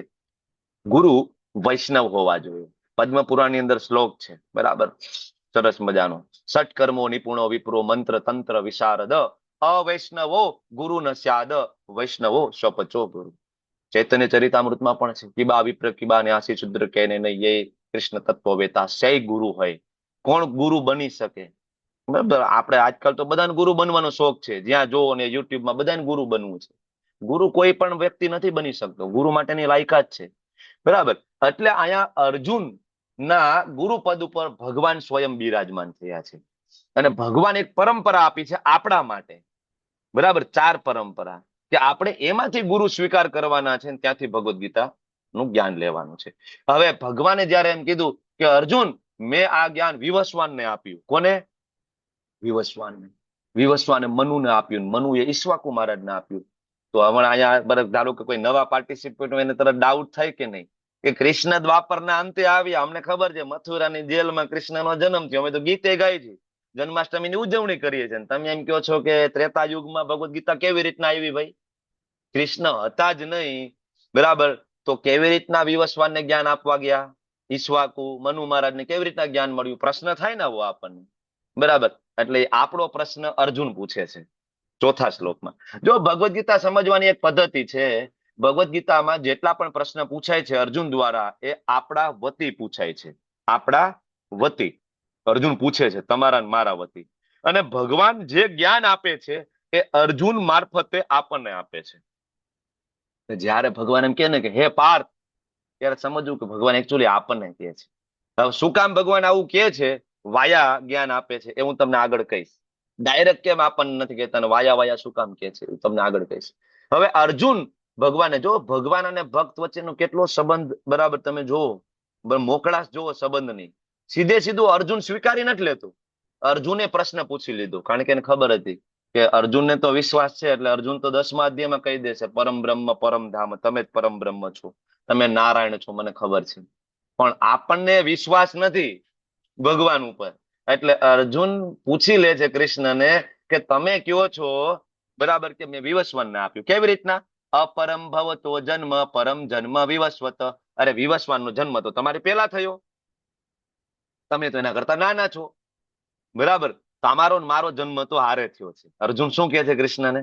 કારણ કે કૃષ્ણ અને અર્જુન બે જનરલી સેમ એજ ના હતા, બે મામા ફૂઈના ભાઈ. તો અર્જુન કહે છે કે મને તો ખબર છે, હું તમારે ત્યાં વેકેશનમાં આવતો, તમે મારે ત્યાં વેકેશનમાં આવતા, તો મેં કોઈ દી ન જોયું તમે વિવસ્વાનને જ્ઞાન આપવા ગયા હોય. આપણે બેની ઉંમરે હરખી છે, તમે આવી વાતો કરો છો કે મેં સૂર્યદેવને જ્ઞાન આપ્યું, બરાબર. મને આ સમજી શકાતું નથી, અર્જુન એમ કે છે. હકીકતે અર્જુનને સમજી શકાતું એવું નથી, આપણને નથી સમજાતું. કોને? આપણને. સમજ્યા? હું તમને એમ કહું કે જેટલા પણ અવતારો થયા, આપણે મોટા ભાગે 10 અવતાર કોના અવતાર છે? વિષ્ણુ ભગવાનના, બરાબર ને? પણ હું તમને એમ કહું કે જેટલા પણ અવતારો થયા, 10 અવતાર કહો કે ભાગવતની અંદર 24 અવતાર કહો, એ બધા જ અવતારો કૃષ્ણના છે. આમ તમને કહું તો તમે એમ કહો ને કે આ પ્રભુજી કે ગપ ગોળા મારતા લાગે છે, બરાબર? આવું લાગે ને, કારણ કે આપણે વાંચ્યું નથી. આપણે ભાગવતમ સ્કંદ 1 અધ્યાય 3 બરાબર વાંચ્યો નથી, એટલે ડાઉટ આપણને થાય છે. ને ડાઉટ અર્જુન ભગવાનને પૂછે છે. પણ આને સમજવા માટે આપણે કાલને ભણવો પડશે. અર્જુન કહે છે તમે મારા સમકાલીન છો, હું કેવી રીતના માની લઉં તમે વિવસ્વાનને જ્ઞાન આપવા ગયા હતા? 5000 વર્ષ પહેલાની વાત છે. હમણાં નો આપણે વાત કરી, 5000 વર્ષ પહેલા કૃષ્ણ આવ્યા. તમે એમ કહો છો કે બરાબર ઈશ્વાકુ મહારાજને જ્ઞાન હતું. અરે ઈશ્વાકુ મહારાજ લાખો વર્ષ પહેલા હતા. તો હવે એ ભણીએ, કાલ ભણીએ આપણે, સમય, બરાબર. ચાલો, તો 4 યુગ તો તમને લોકોને ખ્યાલ છે, કળિયુગ, દ્વાપર, ત્રેતા અને સતયુગ, બરાબર. ભાગવત અને મહાભારત બે જગ્યાએ આનો સટીક રેફરન્સ મળે છે. કળિયુગની અંદર કેટલા વર્ષ છે ખબર છે ટોટલ? આપણને એમ થાય ઘોળ કળિયુગ આવી ગયો, ભાઈ હળાહળ કળિયુગ છે, હવે જીવવા જેવો સમય નથી, આપણને એમ થાય. પણ કળિયુગના ખાલી 5000 વર્ષ ગયા છે. કેટલા? 5000. અને કળિયુગની ટોટલ અવધિ છે 4,32,000 વર્ષ. કેટલા? તો હજી કેટલા વર્ષ બાકી છે કળિયુગ? કેટલા બાકી છે વિશાલ પ્રભુ? 4,27,000 વર્ષનો કળિયુગ બાકી છે. તો વિચાર કરો કેવો સમય આવશે આગળ જતા, કેવો સમય આવશે. ભાગવત એમ કે છે કે આગળ જતા માણસનું આયુષ્ય 10 વર્ષનું થઈ જશે, ટોટલ 10 વર્ષ. એમાં બધું આવી ગયું, એમાં લગ્ન થઈ ગયા ને બાળકો થઈ ગયા ને એમાં બરાબર કાર્યક્રમ પૂરો થઈ ગયો 10 વર્ષમાં. ધીમે ધીમે વ્યક્તિની અને આમ જોવો ને આયુષ્ય ધીમે ધીમે ઘટતું જાય છે કે નહીં પેલા કરતા? બરાબર આપણી બરાબર 2 પેઢી પહેલાનું આયુષ્ય જોવો ને, બરાબર આપણા બાપ દાદા આપણા ગઈઢાઓ છે 100 વર્ષ આરામથી જીવતા. આજે જોવા મળે જ કે આજે 60-65 તો ફટાક્યો થઈ જાય તરત, બરાબર ને? ધીમે ધીમે આયુષ્ય ધીમે ધીમે ઘટતું જાય છે. 4,32,000 વર્ષનો કળિયુગ, એના કરતા ડબલ દ્વાપર એટલે કે 8,64,000 વર્ષનો. એની પેલા ત્રેતા એટલે કે 12,96,000 વર્ષનો, અને એની પેલા સતયુગ એટલે કે 17,28,000 વર્ષ. હવે હમણાં ભગવાન એમ કીધું કે મેં વિવસ્વાનને આપ્યું, ને વિવસ્વાને મનુ મહારાજને આપ્યું. ને મનુ મહારાજે ઈશ્વાકુ મહારાજ. ઈશ્વાકુ મહારાજ કયા યુગમાં હતા એ મને કહો? ઈશ્વાકુ મહારાજ કયા યુગમાં? સતયુગ, ત્રેતા, દ્વાપર કે કલી? ત્રેતાયુગમાં. ત્રેતાયુગમાં રામચંદ્રજી થયા અને ત્રેતાયુગની શરૂઆતમાં ઈશ્વાકુ મહારાજ આવ્યા, બરાબર. હવે ઈશ્વાકુ મહારાજ પાસે ભગવદ્ ગીતા હતી, તો તમે ગણતરી કરો કે કેટલા વર્ષથી ભગવદ્ ગીતા આ પૃથ્વી ઉપર છે. આખો દ્વાપર હતી 8,64,000 વર્ષ, અને ત્રેતાયુગની શરૂઆતમાં 12,96,000 વર્ષ. તો 12,96,000 અને દ્વાપરના 8,64, આ બેનો સરવાળો મારો તો 20 લાખ વર્ષ થાય. એટલે હમણાં જે લોકોએ જવાબ આપ્યો હતો ને 20 લાખ વર્ષ, એ આના અનુસંધાને આપ્યું હતું કે આ પૃથ્વી ઉપર ભગવદ્ ગીતા મનુ મહારાજ થી ગણતરી કરીએ, ઈશ્વાકુ મહારાજ થી ગણતરી કરીએ ને તો 20 લાખ વર્ષથી છે, 5,000 વર્ષથી નહીં. કેટલા? 20 લાખ વર્ષથી. તો આ 4 યુગ અને 4 યુગનો સરવાળો એને દિવ્ય યુગ કહેવાય, બરાબર? દિવ્ય યુગ 4,32,000 વર્ષ કેટલા થાય? નહીં, 43,20,000 વર્ષ, એટલે એક દિવ્ય યુગ. હવે આવા 71 દિવ્ય યુગ છે, એ એક મનુ મહારાજનું આયુષ્ય છે. વિચાર કરો મનુ મહારાજ કેટલું જીવતા હશે. સમય આપણે ભણવા જઈ રહ્યા છીએ, એટલે આપણે એવા વ્યક્તિનું જીવન આપણે લીધું છે કે આ બ્રહ્માંડની અંદર સૌથી મોટું આયુષ્ય હોય. ખબર છે કોનું આ બ્રહ્માંડમાં સૌથી મોટું આયુષ્ય? દેવી દેવતાઓ કરતા પણ મોટું આયુષ્ય કોનું છે ખબર છે? કોનું? બ્રહ્માજી. એક બ્રહ્માની અંદર સૌથી મોટું આયુષ્ય છે બ્રહ્માજીનું. દેવ દેવતાઓનું પણ ઓછું છે, ઇન્દ્રનું પણ ઓછું છે. બધા દેવ દેવતાનું આયુષ્ય બ્રહ્માજી કરતા ઓછું છે. એટલે બ્રહ્માજીનું આયુષ્ય સૌથી મોટું છે. એના અનુસંધાને આપણે કાલ ભણીએ છીએ. તો 71 દિવ્ય યુગ, આ જે 4 જે યુગ ગયા બરાબર 43,20,000 એને ગુણ્યા 71 કરો ને, એ તો ખાલી એક મનુ મહારાજનું એક જીવન છે. હવે આના ઉપરથી તમને ખબર પડે કે એક મનુ મહારાજ હોય એના જીવનમાં 71 વખત સતયુગ, 71 વખત ત્રેતા, 71 વખત દ્વાપર અને 71 વખત કલયુગ આવે. મતલબ એક મનુ મહારાજ છે એની સામે 71 વખત રામાયણ થતી જોવે. મનુ મહારાજ એના જીવનમાં 71 ટાઈમ રામચંદ્રજીનો જન્મ જોવે છે. એટલા માટે વાલ્મીકી રામાયણમાં વાંચીએ કે આપણે રામચરિતમાનસમાં વાંચીએ અને એનો એ રેફરન્સ ભાગવતમાં વાંચીએ તો થોડો જુદો લાગે છે ક્યારેક ક્યારેક આપણને. એ શું કામ જુદો લાગે? આપણને એમ થઈ ખોટું હશે, પ્રિન્ટ મિસ્ટેક હશે? ના, એ અલગ અલગ યુગમાં રામાયણ થઈ છે અને બધાયમાં થોડો થોડો ભેદ છે. એટલે રામાયણ છે યુગ ભેદ અને કલ્પ ભેદથી થઈ છે. રામાયણ ખાલી એક વાર નથી થઈ, કૃષ્ણ લીલા એક વાર નથી થઈ, નરસિંહદેવ એક જ વાર પ્રગટ નથી થયા, હનુમાનજી એક જ વાર નથી આવ્યા, વારંવાર દરેક ત્રેતામાં આવે છે. અને મનુ મહારાજના જીવનમાં જ 71 વખત આવે. અને આવા જે મનુ મહારાજ, એવા 14 મનુઓ, બરાબર 14 મનુઓ, અને વચ્ચે એટલો જ સમય એ ખાલી બ્રહ્માજીનો એક દિવસ થાય, જેને કલ્પ તરીકે ઓળખવામાં આવે છે. બરાબર, ખાલી એક દિવસ. તો વિચાર કરો કે 14 મનુઓ એને ગુણ્યા 71 કરો, બરાબર, એટલું તો ખાલી બ્રહ્માજીના એક દિવસમાં સતયુગ ત્રેતા દ્વાપર આવે. 14 ગુણ્યા 71 કરો તો બ્રહ્માજી એક દિવસમાં એટલી વખત રામા અવતાર જોવે. સમજ્યા તમે? અને બ્રહ્માજી આવું 36,000 કલ્પ સુધીનું આયુષ્ય ભોગવે છે. કેટલું? 36,000 કલ્પ. અને અત્યારે બ્રહ્માજીનું અડધું આયુષ્ય પૂરું થઈ ગયું છે. બરાબર, બ્રહ્માજીના 50 વર્ષ પૂરા થઈ ગયા. અત્યારે વ્યવસ્વત મન્વંતર ચાલે, 6 મન્વંતર ટોટલ પૂરા થયા. બરાબર, તમે લોકો જયારે કોઈ પૂજા વિધિ કરાવો ત્યારે બ્રાહ્મણ બોલે કયો બરાબર મન્વંતર ચાલે છે બધું. તો આ જે કાલની જે સ્લાઇડ છે આના ઉપરથી આપણે ખ્યાલ આવે કે ભગવદ્ ગીતા છે એ ભગવાન મનુના જન્મ પહેલા બોલવામાં આવી હતી, કારણ કે સૂર્યદેવ વિવસ્વાનને આપી હતી. અને આ જે કેલ્ક્યુલેશન અલગ અલગ જે આપ્યા છે શાસ્ત્ર પ્રમાણે, એ કેલ્ક્યુલેશન મુજબ તમે જોવો તો 20 લાખ વર્ષથી પૃથ્વી ઉપર અને 12 કરોડ વર્ષથી સૂર્યદેવને આપેલી છે. બ્રહ્માજીનો સમય અને આપણા સમયમાં શું ભેદ છે? તો બ્રહ્માજીની ખાલી 1 સેકન્ડ અને અહીંયા આપણા 1 લાખ વર્ષ વીતી જાય. કેટલા? 1 લાખ વર્ષ. એટલા માટે ઓલો પ્રસંગ તમને યાદ આવે છે ને, બરાબર, રેવત રાજાની પુત્રી, બરાબર રેવતીજી. રેવત રાજાને એમ થાય છે કે ભાઈ કોઈ સારો વર મળે એમ નથી, બ્રહ્માજી પાસે જાય છે અને બ્રહ્માજીની મીટિંગ ચાલતી હોય છે, સભા ચાલતી હોય છે, થોડી વાર રાહ જોવે છે. પછી રેવત રાજા કહે છે બ્રહ્માજીને કે ભાઈ કોઈ સારો વર હોય તો કયો, ને રાજાના નામ આપે છે પૃથ્વી ઉપર કે ભાઈ આ રાજા રજવાડું છે. ત્યારે બ્રહ્માજી હસે છે. ત્યારે રેવત રાજા કહે છે કેમ, શું થયું પ્રભુ? બ્રહ્માજી કહે છે કે તમે અહીંયા આવ્યા ને જેટલી ક્ષણ તમે બહાર વેઇટિંગમાં ઉભા રહ્યા ને, એટલા ક્ષણની અંદર તો પૃથ્વી ઉપર લાખો વર્ષ વીતી ગયા છે. તમે જે રાજાના નામ લ્યો છો એ રાજાનું રજવાડું બધું પતી ગયું, એને કેટલોય સમય થઈ ગયો, ત્યાં આખું પરિવર્તન, યુગ પરિવર્તન આવી ગયું છે. બરાબર, તમે જે રાજાના નામ આપો છો, મારી દીકરી સાથે આના લગ્ન થાય ના થાય, એ કોઈ છે જ નહીં અત્યારે પૃથ્વી ઉપર. બ્રહ્માજીનું આ આયુષ્ય છે. પછી તમને ખબર છે આગળ સ્ટોરી લાંબી છે, બલરામજી સાથે લગ્ન થાય છે માતા રેવતીના. બરાબર, બ્રહ્માજીનું આયુષ્ય, સમય અને આપણો સમયમાં ફેર છે. એવી રીતના સ્વર્ગનો સમય અને આપણો સમય જુદો છે, અને જે આપણા પિતૃલોકનો સમય અને આપણા સમય જુદો છે. અને એના જ અનુસંધાને આપણે વર્ષમાં 1 વખત શ્રાદ્ધ નાખીએ છીએ. તમને ખ્યાલ છે ને, ભાદરવામાં શું કામ શ્રાદ્ધ કરીએ છીએ? આ બધું વૈજ્ઞાનિક છે. પીપળાને પાણી આપણે પાઈએ છીએ, આ સાયન્ટિફિક છે. એ જ દિવસે અને એ જ મહિનામાં શું કામ? કારણ કે આપણો સમય ને ત્યાંનો સમય, ટાઈમ ઝોન જુદો જુદો છે.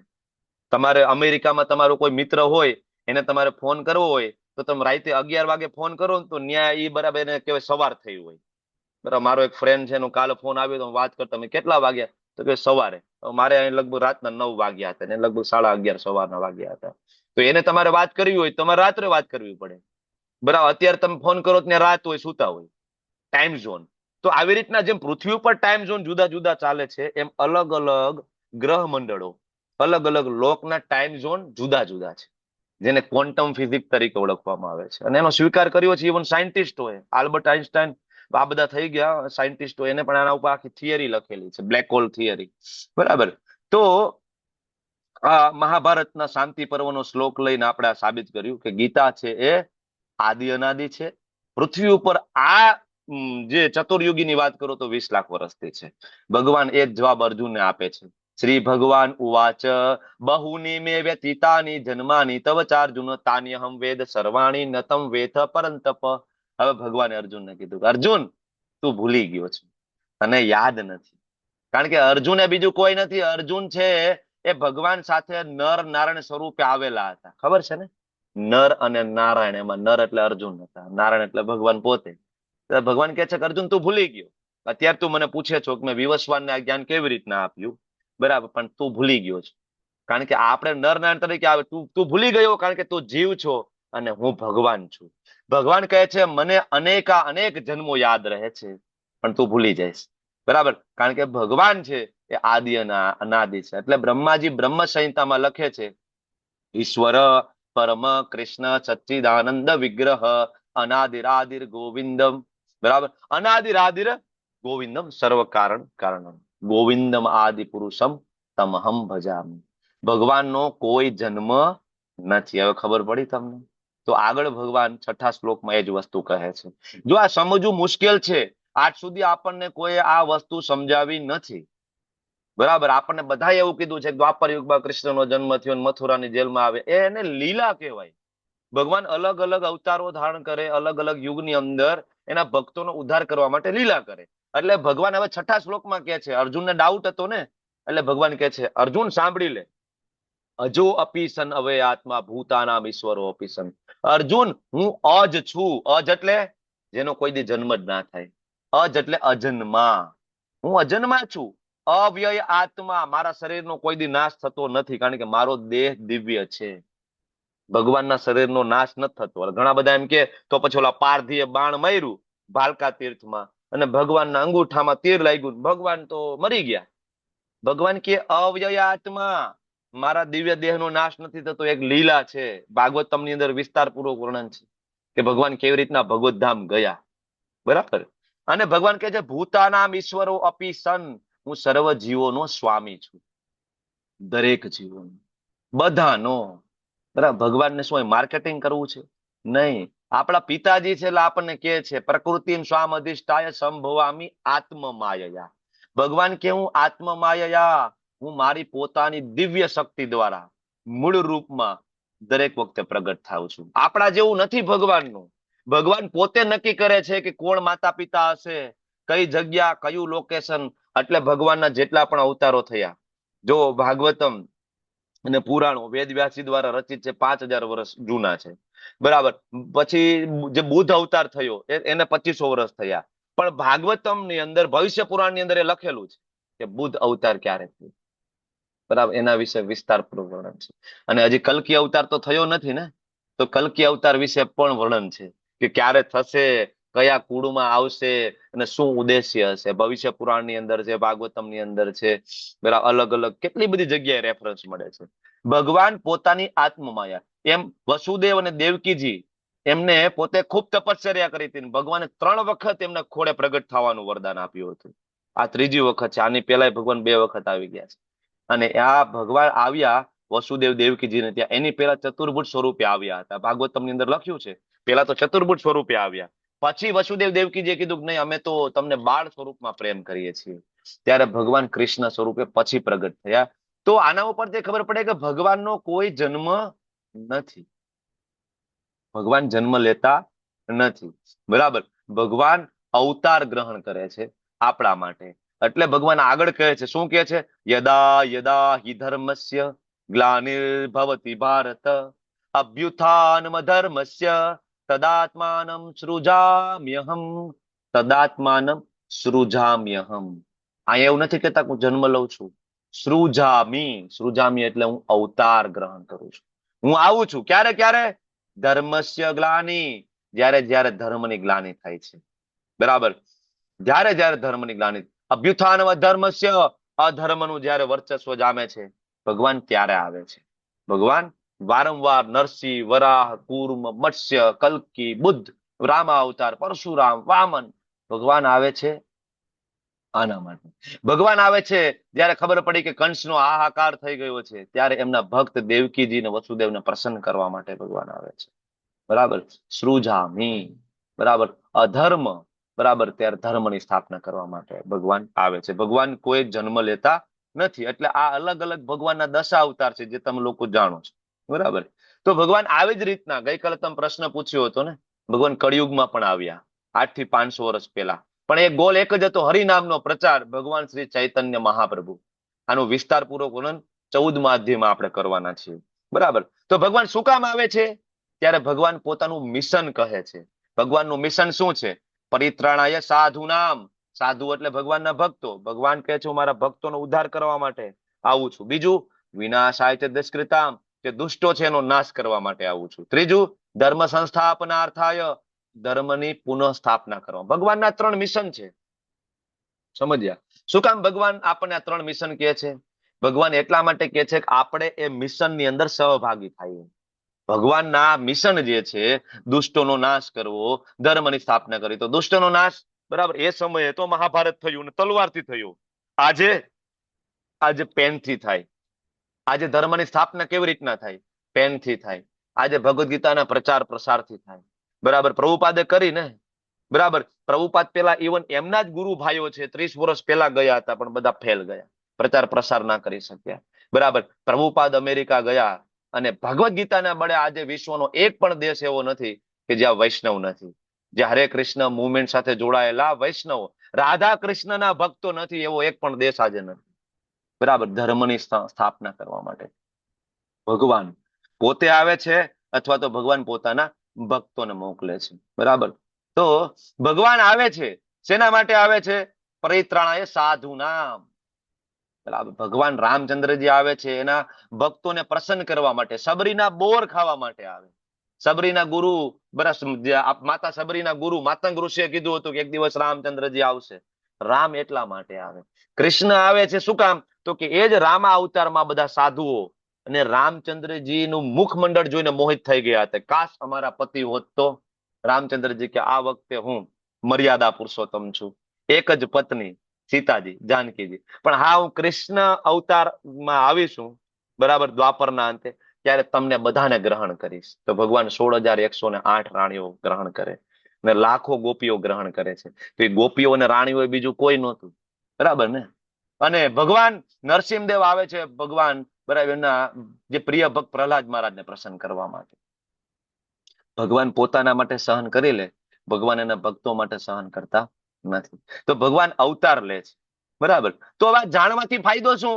તમને એમ થાય કે બધું જાણીને ફાયદો શું? ત્યારે ભગવાન આગળ 9મા શ્લોકમાં કહે છે, જન્મ કર્મ ચમે દિવ્યમ એવમ યો વેતિ તત્વતઃ. આ તત્વત શબ્દ બહુ મહત્વનો શબ્દ છે આ શ્લોકની અંદર. ભગવાનનું જન્મ જાણો, ભગવાનનું કર્મ જાણો, અને એ બે દિવ્ય છે જાણો, આપણા જેવા નથી. આપણા કર્મ અને આપણો જન્મ ભૌતિક છે. ભૌતિક એટલે પંચમહાભૂતમાંથી આપણો જન્મ થાય. બરાબર ને? પંચમહાભૂત તો ખબર છે ને, પૃથ્વી, જળ, અગ્નિ, વાયુ, આકાશ. આપણો જન્મ એમાંથી છે. અને જેનો પંચમહાભૂતમાંથી થાય એમાં વૃદ્ધાવસ્થા આવે, એમાં બીમારી આવે, અને એમાં જન્મ મૃત્યુ આવે. પણ દિવ્ય એટલે ટ્રાન્સિડેન્ટલ, પંચમહાભૂતથી પરે, એમાં એ નથી. એટલે ભગવાનનો જન્મ આપણા જેવો જન્મ નથી, ભગવાનના કર્મ આપણા જેવા કર્મ નથી, દિવ્ય છે. આને તત્વતઃ જાણવું પડશે. તત્વતઃ એટલે ફિલોસોફિકલી, ડિટેલ. આજ આ કોઈ ચર્ચા કરતું નથી.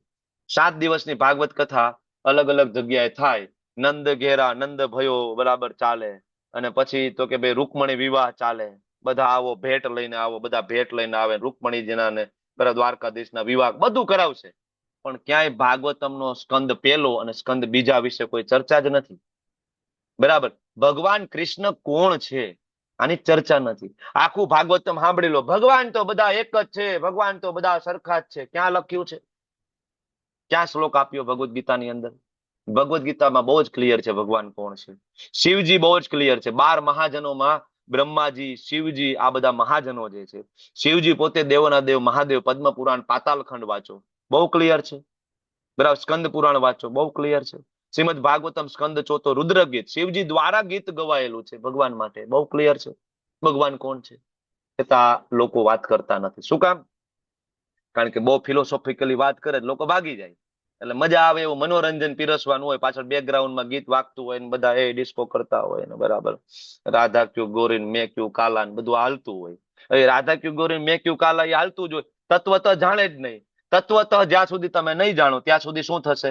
ત્યક્તા દેહમ પુનર્જન્મ નૈતિ મામેતિ સોર્જન. જ્યાં સુધી તમે ફિલોસોફિકલી ભગવાનને ઓળખવાની કોશિશ નહીં કરો ત્યાં સુધી પુનર્જન્મ થશે. આ વખતે રાધા ક્યુ ગોરીન મેં ક્યુ કાલા બીજો જન્મ થાય ત્યારે રાધા ક્યુ ગોરીન મેં ક્યુ કાલા તો ચાલુ જ રહે ભાઈ. તત્વતઃ જાણવું પડશે ને કૃષ્ણ કોણ છે, ભગવાન કોણ છે. એટલે ભગવાન કહે છે કે મને તત્વતઃ જાણો. જન્મ કર્મ ચમે દિવ્યમ એવમ યો વેત્તિ તત્વતઃ. જ્યારે કોઈ તત્વતઃ જાણશે ને ત્યારે એ આ ત્યક્તા દેહમ આ દેહનો ત્યાગ કરીને પુનર્જન્મ નૈતિ બીજી વાર જન્મ નહીં થાય તો ક્યાં જશે? તો કે મામેતિ મારી પાસે આવશે. મારી પાસે તો ભગવાન ક્યાં રહે છે? ધામની અંદર ને, ગોલોક ધામમાં રહે છે. એટલે અહીંયા લખ્યું છે સનાતન ધામને પામે છે. બરાબર ને? ભગવાનનો જન્મ દિવ્ય છે, આપણા જેવો નથી. સિમ્પલ એક ધારો કે પ્રાઇમ મિનિસ્ટર હોય એ જેલમાં વિઝિટ કરવા જાય તો ત્યાં જે ઓલા હોય લુખા હોય બધા ચોર લૂંટારું અને પ્રાઇમ મિનિસ્ટર છે સિવિલ ડ્રેસમાં હોય, પ્રેસિડેન્ટ હોય સિવિલ ડ્રેસમાં હોય તો એને શું થાય? આપણે 420 અને જો આ 420. આને કઈ કાંડ કર્યો લાગે, જો આ જેલમાં આવ્યા, જોયું? આપણે જેલમાં ની જેલમાં.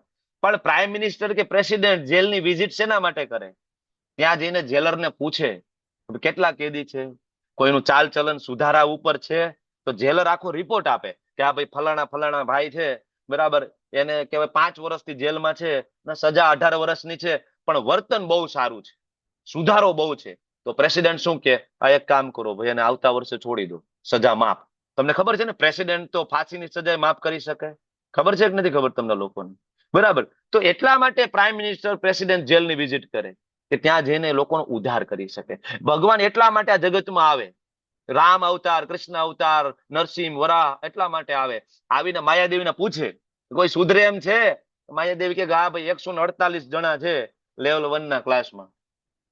વિશાલ પ્રભુ છે, સુનિલ પ્રભુ છે, દીપિકા માતાજી છે, આશા માતાજી છે, ધર્મેન્દ્ર પ્રભુ આવે છે રેગ્યુલર. ભલે ઉતાવળા થાય છે છેલ્લે છેલ્લે પણ આવે છે. બરાબર. તો આ રિપોર્ટ આપે માયાદેવી કૃષ્ણને. હા એ કે તો ભાઈ આનો ભાઈ કેટલો આ એ કે ટીચરે છે ને મુખ્ય છે બરાબર જીતેન્દ્રિય. તો કે ભાઈ આનો બરાબર કેટલાક જન્મ છે? તો કે આના તો લાખો જન્મ ભોગવવાના છે, એવા બધા પાપિયાઓ છે. ભગવાન કે મને જાણવાની કોશિશ કરે છે? તો કે હા એ કે જન્મ કર્મ તમારું જાણવાની ટ્રાય કરે છે. અચ્છા તો એક કામ કરો નેક્સ્ટ ટાઈમ મારી પાસે મોકલી દો. ભગવાન એટલા માટે આવે છે આ જગતમાં સાધુ નામ પરિત્રાણાય સાધુ નામ. ભગવાનનો જન્મ આપણા જેવો જન્મ નથી. ભગવાનના કર્મ મહાવિષ્ણુ ભગવાનનો પેલો પુરુષ અવતાર. એક રોમકૂપોમાંથી અનંત બ્રહ્માંડો ઉત્પન્ન થાય. એક શ્વાસ બહાર કાઢે ને એક બ્રહ્માંડ ઉત્પન્ન થાય. આવતીકાલે આપણે ભણશું. 7 વર્ષનું બાળક ભગવાન કૃષ્ણ 7 દિવસ ને 7 રાત્રિ ડાબા હાથની ટટલી આંગળી ઉપર ગિરી ગોવર્ધન ધારણ કરે. બરાબર. ભગવાન કૃષ્ણ 16,108 રાણીઓને ગ્રહણ કરે ને 16,108 મહેલ અને 16,108 કૃષ્ણ આપણે એકમાં ધરાઈ જાય છે. બરાબર ને? એટલે એને ભગવાન કહેવાય, આપણને ના કહેવાય. એ ભગવાન છે. 16,108 રાણીઓને સંતોષ રાખી શકે. બધી રાણી સાથે પોતાના પર્સનલ કૃષ્ણ. ભાગવતમમાં ઉલ્લેખ છે બધાના પોતાના પર્સનલ કૃષ્ણ છે. આપણાથી થાય? ના થાય. એટલે ભગવાન બતાવે છે હું ભગવાન છું ને તમે જીવ છો. આ જાણવું પડશે ને. જન્મ કર્મ ચમે દિવ્યમ.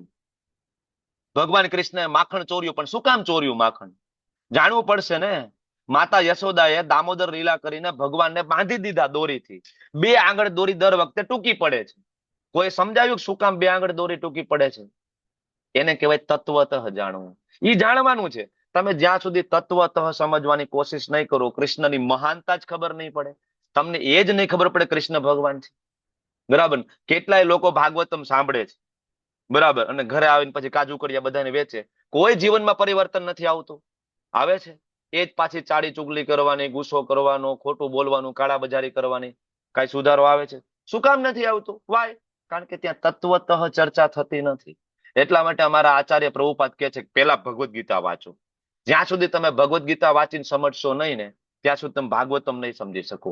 પેલા ભગવદ્ ગીતાના 700 શ્લોક સમજો, પછી ભાગવતમ, પછી ચૈતન્ય ચરિતામૃત, પછી બીજા શાસ્ત્રો વાંચો. ત્યાં સુધી તમને સમજાશે ને બરાબર કે આપણે એને ભગવાનમાં શું ફેર છે. આપણું જે શરીર જે છે ભૌતિક છે, ભગવાન દિવ્ય છે, આધ્યાત્મિક છે.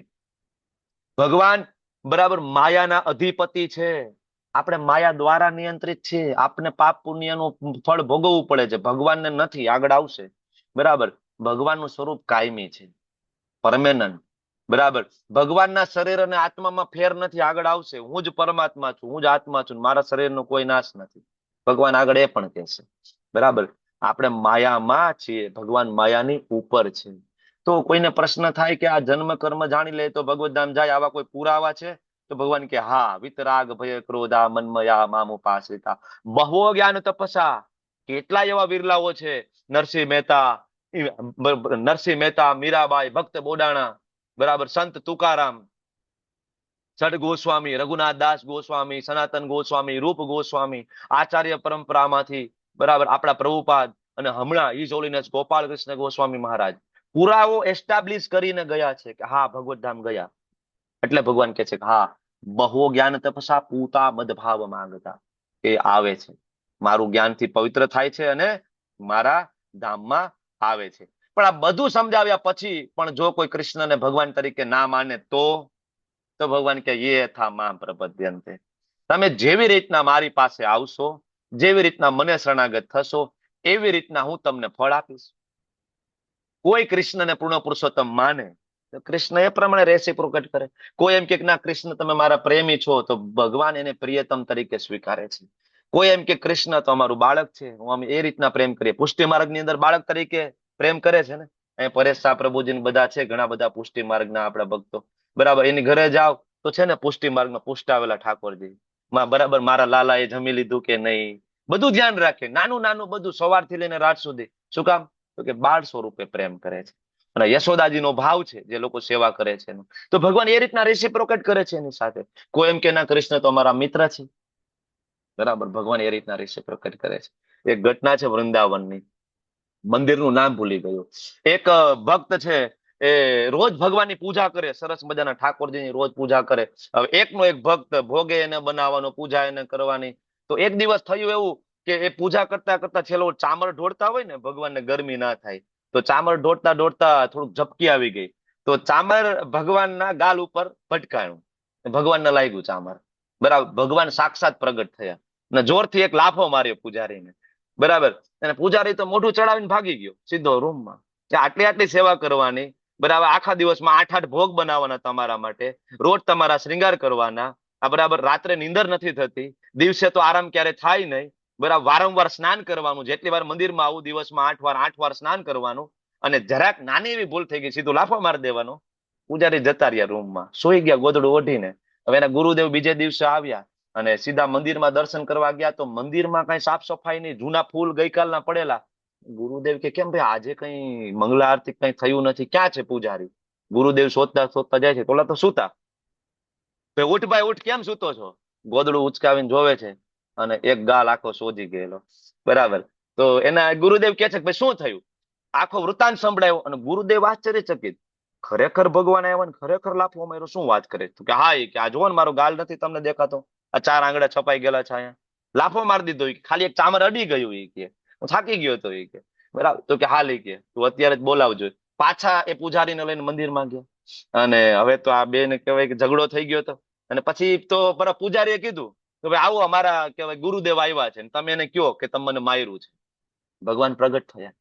બરાબર. પછી ભગવાન સાક્ષાત પ્રગટ થઈને એના જે ગુરુદેવ કે છે કે ભાઈ તમારી આટલી બધી સેવા કરે, તમે ક્ષમા માંગો. ત્યારે ભગવાન છે ક્ષમા માંગે, ભૂલ થઈ ગઈ, થોડો ગુસ્સામાં આવી ગયો તો લાફો મારી દીધો, પણ સેવા પાછી ચાલુ કરી દો. કારણ ગુરુદેવે કીધું ભાઈ આવું ચાલશે તમારું, શ્રૃંગાર નહીં થાય, ભોગ નહીં લાગે, મજા આવે છે ને હવે તમને? બરાબર. આ રિયલ ઇન્સિડન્ટ છે. અને હજી વધારે પુરાવા જોતા હોય તો વૃંદાવનના સાક્ષી ગોપાલ આજે જગન્નાથપુરીની નજીક બેઠા છે. જગન્નાથપુરીની નજીક વિગ્રહ છે વૃંદાવનના. સાક્ષી પૂરવા માટે વૃંદાવનથી છેક ક્યાં ગયા છે? જગન્નાથપુરી. અઢળક એક્ઝામ્પલ છે. જે રીતના તમે ભજો, તમે એમ કહો કે ભાઈ આ તો પથ્થરની મૂર્તિ છે, તો ઇટ્સ ઓકે, ભગવાન રેસિપ્રોકેટ નથી કરતા. બરાબર. પણ કોઈ એમ કે ના ના સાક્ષાત વ્રજેન્દ્ર નંદન છે, ભગવાન રેસિપ્રોકેટ કરે છે. મીરાબાઈને ખબર હતી કે મેરો તો ગિરધર ગોપાલ દૂસરાના, કોઈ તો ગિરધર ગોપાલ પ્રગટ થતા હતા એના માટે. ઝેરના પ્યાલા જયારે આપ્યા હતા ને, બરાબર, તો ભગવાન બરાબર એની વ્યવસ્થા કરતા. નરસિંહ મહેતા જયારે કેદાર રાગ વગાડતા હતા તો દ્વારકાથી 52 વખત દોડતા હતા દ્વારકાધીશ. કારણ કે માનતા હતા સાક્ષાત દ્વારકાધીશ છે. એટલે આપણે જો માનીએ એ યથા મામ પ્રપદ્યંતે, તમે એવું માનો કે કૃષ્ણ છે ભગવાન છે તો ભગવાન એ રીતના રહેશે પ્રગટ કરે. તમે કહો ના ના હું નથી માનતો તમારા કૃષ્ણને ભગવાન તરીકે, ભગવાન કે બેટા તથાસ્તુ. એવા મત અને પંથમાં ઘુસાડી દેશ કે જ્યાં રામકૃષ્ણ હશે જ નહીં. અત્યારે સમાજમાં કેટલા એવા મત અને પંથ છે કે જે એમ કે છે કે રામ અને કૃષ્ણ ભગવાન નથી. બરાબર, અમારા ગુરુ ભગવાન છે ને, અમારા સ્વામી ભગવાન છે ને, ફલાણા ભગવાન છે ને, પરમ બ્રહ્મ ને સર્વોપરી ને. કારણ કે આપણી ઈચ્છા છે, ભગવાન પ્રત્યેની આપણી ઈર્ષા છે. યે યથા મામ પ્રપદ્યંતે, તમે બધા તો શ્રદ્ધાળુ છો એટલા માટે આજે તમે ટકી રહ્યા છો. બરાબર, કારણ કે ભક્તિમાં આગળ વધવા માટેનું પહેલું પગથિયું છે શ્રદ્ધા. શ્રદ્ધા હોય તો સાધુ સંગ થાય. આપણે બધા મળીને સંગ કરીએ છીએ ને, આપણે ભજન ક્રિયા કરીએ, સાધુ સંગ થાય તો ભજન ક્રિયા થાય. ધીમે ધીમે અનર્થોની નિવૃત્તિ થશે. કામ, ક્રોધ, લોભ, મોહ, મદ, મત્સર, ષડ રીપુ નીકળશે. પછી નિષ્ઠા આવશે અને પછી તમને રુચિ આવશે. ભાઈ બહુ મજા આવે છે ભાઈ લેવલ 1 માં, લેવલ 2 માં. પ્રભુજી લેવલ 2 ક્યારે ચાલુ કરો છો? બરાબર, કારણ કે લલાયત છે સાંભળવા માટે, રુચિ આવે, આસક્તિ થઈ જાય, ભગવાન પ્રત્યે ભાવ અને છેલ્લે પ્રેમ થઈ જાય. જયારે આ બધા સ્ટેજ આવે ને પછી એક દિવસ ભગવદ ગીતા વગર ના ચાલે, એક દિવસ પ્રસાદ વગર ના ચાલે. આપણે જે પેલા પગથિયામાં રમીએ છીએ શ્રદ્ધા વાળું, ધીમે ધીમે આપણે ઉપર હાલીએ છીએ. બરાબર, એટલે આપને એટલું રેસિપ્રોકેટ નથી થતું. જેમ જેમ આગળ વધશું ત્યારે શ્રવણ, કીર્તન, સ્મરણ, પાદ સેવન, આજે નવધા ભક્તિ જે કીધી છે પ્રહલાદ મહારાજ, બરાબર, આમાંથી કોઈ એક અથવા તો એક સાથે બધી નવધા ભક્તિના અલગ અલગ આચાર્યો છે.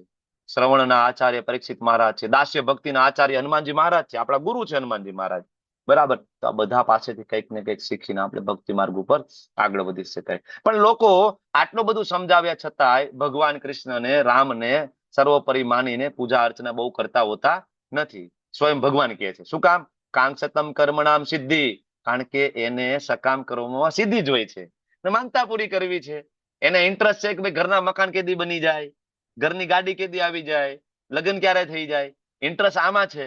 એટલે ભગવાન કહે છે કે મનુષ્યોને સકામ કર્મમાં બહુ ઈચ્છા વધારે છે, એટલે એ લોકો દેવી દેવતાઓને પૂજે છે. ભગવાને દેવી દેવતાઓ એટલા માટે નિર્માણ કર્યું છે. ભાગવતમ સ્કંદ બીજો વાંચીએ તો આપને ખબર પડશે કે દેવી દેવતાઓ ક્યારે આવ્યા અને શું કામ આવ્યા, એનો પર્પઝ શું છે. ઓકે, અને આ બધી ચર્ચા કરીને ભગવાન વર્ણાશ્રમ ધર્મની વાત કરે છે. રિવોલ્યુશનરી આ જે શ્લોક જે છે ઝઘડો કરાવે એવો શ્લોક છે જો સાચી રીતના ના સમજીએ તો. ચાતુર્ણ મયા સૃષ્ટમ ગુણ કર્મ વિભાગ સહ, 4 વર્ણ બ્રાહ્મણ, ક્ષત્રિય, વૈશ્ય અને શૂદ્ર ભગવાન કે મેં બનાવ્યા છે. પણ કેવી રીતના? જાતિ અને જન્મ મુજબ નથી. બરાબર, જન્મથી કોઈ બ્રાહ્મણ હોય એવું અહીંયા ક્યાંય લખેલું નથી. ચાતુર્ણ મયા સૃષ્ટમ ગુણ કર્મ, ભગવાન કહે છે જેનામાં ગુણ બ્રાહ્મણના હશે બ્રાહ્મણ, ક્ષત્રિયના ગુણ હશે ક્ષત્રિય, બરાબર, વૈશ્યનું કર્મ કરતો હશે વૈશ્ય, અને શૂદ્રનું કર્મ કરતો હશે શૂદ્ર. બરાબર, ઘણા બધા એમ કે તમારા કૃષ્ણએ જાતિ વ્યવસ્થા બનાવી છે. જાતિ વ્યવસ્થા નથી, સ્વભાવ પ્રમાણે કયું કામ તમે કરશો તો એ સારું કરી શકશો એનું આમાં બતાવ્યું છે. હવે હું એમ કહું કે બ્રાહ્મણ, ક્ષત્રિય, વૈશ્ય, શૂદ્ર પાકિસ્તાનમાં છે, ચાઇનામાં છે, ભલે એ લોકો ન માનતા હોય. બ્રાહ્મણ એટલે શું? કે જે પાયસ હોય, જે બીજાને સાચી સલાહ આપે, જે પ્રીચિંગ કરી શકે. It's like a teacher, like a professor. તો નથી પ્રોફેસર ટીચર કક્ષાના લોકો અમેરિકામાં ના હોય. ક્ષત્રિય એટલે શું? ક્ષત્રિય બીજાનું રક્ષણ કરી શકે. અચ્છા, તો અમેરિકા, જાપાન, ચાઇના પાસે આર્મી નથી? છે ને. તો આર્મીમાં જે છે જે બીજાનું રક્ષણ કરે ક્ષત્રિય છે ખરા અર્થમાં. એ વૈશ્ય, વૈશ્ય એટલે બિઝનેસમેન. અચ્છા, ચાઇના, બરાબર, તમે ચાઇના જાપાનમાં બિઝનેસમેન નથી, પાકિસ્તાનમાં બિઝનેસમેન નથી, તો બિઝનેસમેન છે વૈશ્ય કેટેગરી છે. અને શૂદ્ર એટલે લેબર વર્ગ, તો લેબર વર્ગ નથી પાકિસ્તાન, ચાઇના, જાપાન, અમેરિકા, લંડનમાં. બરાબર, તો આ બુદ્ધિમત્તા પ્રમાણે, ગુણ પ્રમાણે, કર્મ પ્રમાણે ભગવાને વિભાગ આપ્યા. પણ આ શ્લોકને ઘણા બધા લોકોએ ઊંધો લઈ લીધો. અમે બ્રાહ્મણ છીએ, અમે સર્વોપરી છીએ, અમને જ બધું આવડે છે. હવે આના કારણે એવું થયું કે જે બરાબર કહેવાતા એના મત મુજબ જે નીચી જે કાસ્ટના લોકો હતા, શૂદ્ર લોકો, દલિત લોકો, હરિજન લોકો, આ બધાને હળધૂત કરવામાં આવ્યા અને એ લોકોને ખૂબ સહન કરવું પડ્યું. એટલા માટે આજે તમે જો કેટલા બધા દલિત હરિજન લોકો છે એ સનાતન ધર્મ છોડે છે. બરાબર, એ લોકો ક્રિશ્ચનમાં જોડાય છે, બરાબર, એ લોકો બૌદ્ધમાં જોડાય છે. શું કામ? કારણ કે આપણે ભગવદ્ ગીતાને સાચું ઇન્ટરપ્રિટેશન કર્યું નહીં. એટલે અમારા પ્રભુપાદ આચાર્ય આવ્યા, અમેરિકા ગયા. બરાબર, અમેરિકા ગયા અને એવા એવા લોકોને પણ એને વૈષ્ણવ બનાવ્યા. બરાબર, કે જે 4 વર્ણથી પણ નીચે હોય, મલેચ્છ લોકો હતા, માંસ મદિરા બધું લેતા હતા, પણ જ્યારે એ શુદ્ધ થયા, પવિત્ર થયા, તો એવા લોકોને પણ વૈષ્ણવ બનાવ્યા. ભગવદ ગીતા તો આ જ કહે છે. ભગવદ ગીતામાં જન્મ નથી, જન્મ વિશે કોઈ, બ્રાહ્મણનો દીકરો બ્રાહ્મણ ના કહેવાય, એને દ્વિજ બંધુ કહેવાય. જ્યારે એનો ઉપનયન સંસ્કાર થાય પછી એ બ્રાહ્મણ બને છે. બરાબર, આ બધા ભૂદેવને ખબર હશે કે ઉપનયન સંસ્કાર થાય, જનેઉ ધારણ કરવામાં આવે, પછી જ એને વેદ મંત્રો અને યજ્ઞની પીઠ ઉપર બેસવા માટેની એને પરમિશન મળે, ત્યાં સુધી નહીં. એવી રીતના ક્ષત્રિયનો દીકરો ક્ષત્રિય ન કહેવાય, ક્ષત્રિયનો દીકરાને ટ્રેનિંગ લેવી પડે. એટલે પહેલાના સમયમાં રાજાના જે હતા કુંવરો, એ બધાને ક્ષત્રિયની ટ્રેનિંગ અપાતી. ખાલી કહેવાય કે બ્લેક કલરની કાર હોય, થાર હોય, એની પાછળ ક્ષત્રિય લખાવાથી ક્ષત્રિય બની નથી જવાતું. કોઈ બેન દીકરીઓને કોઈ હેરાન કરતું હોય તો ન્યાય ગાડી ઊભી રહેવી જોઈએ.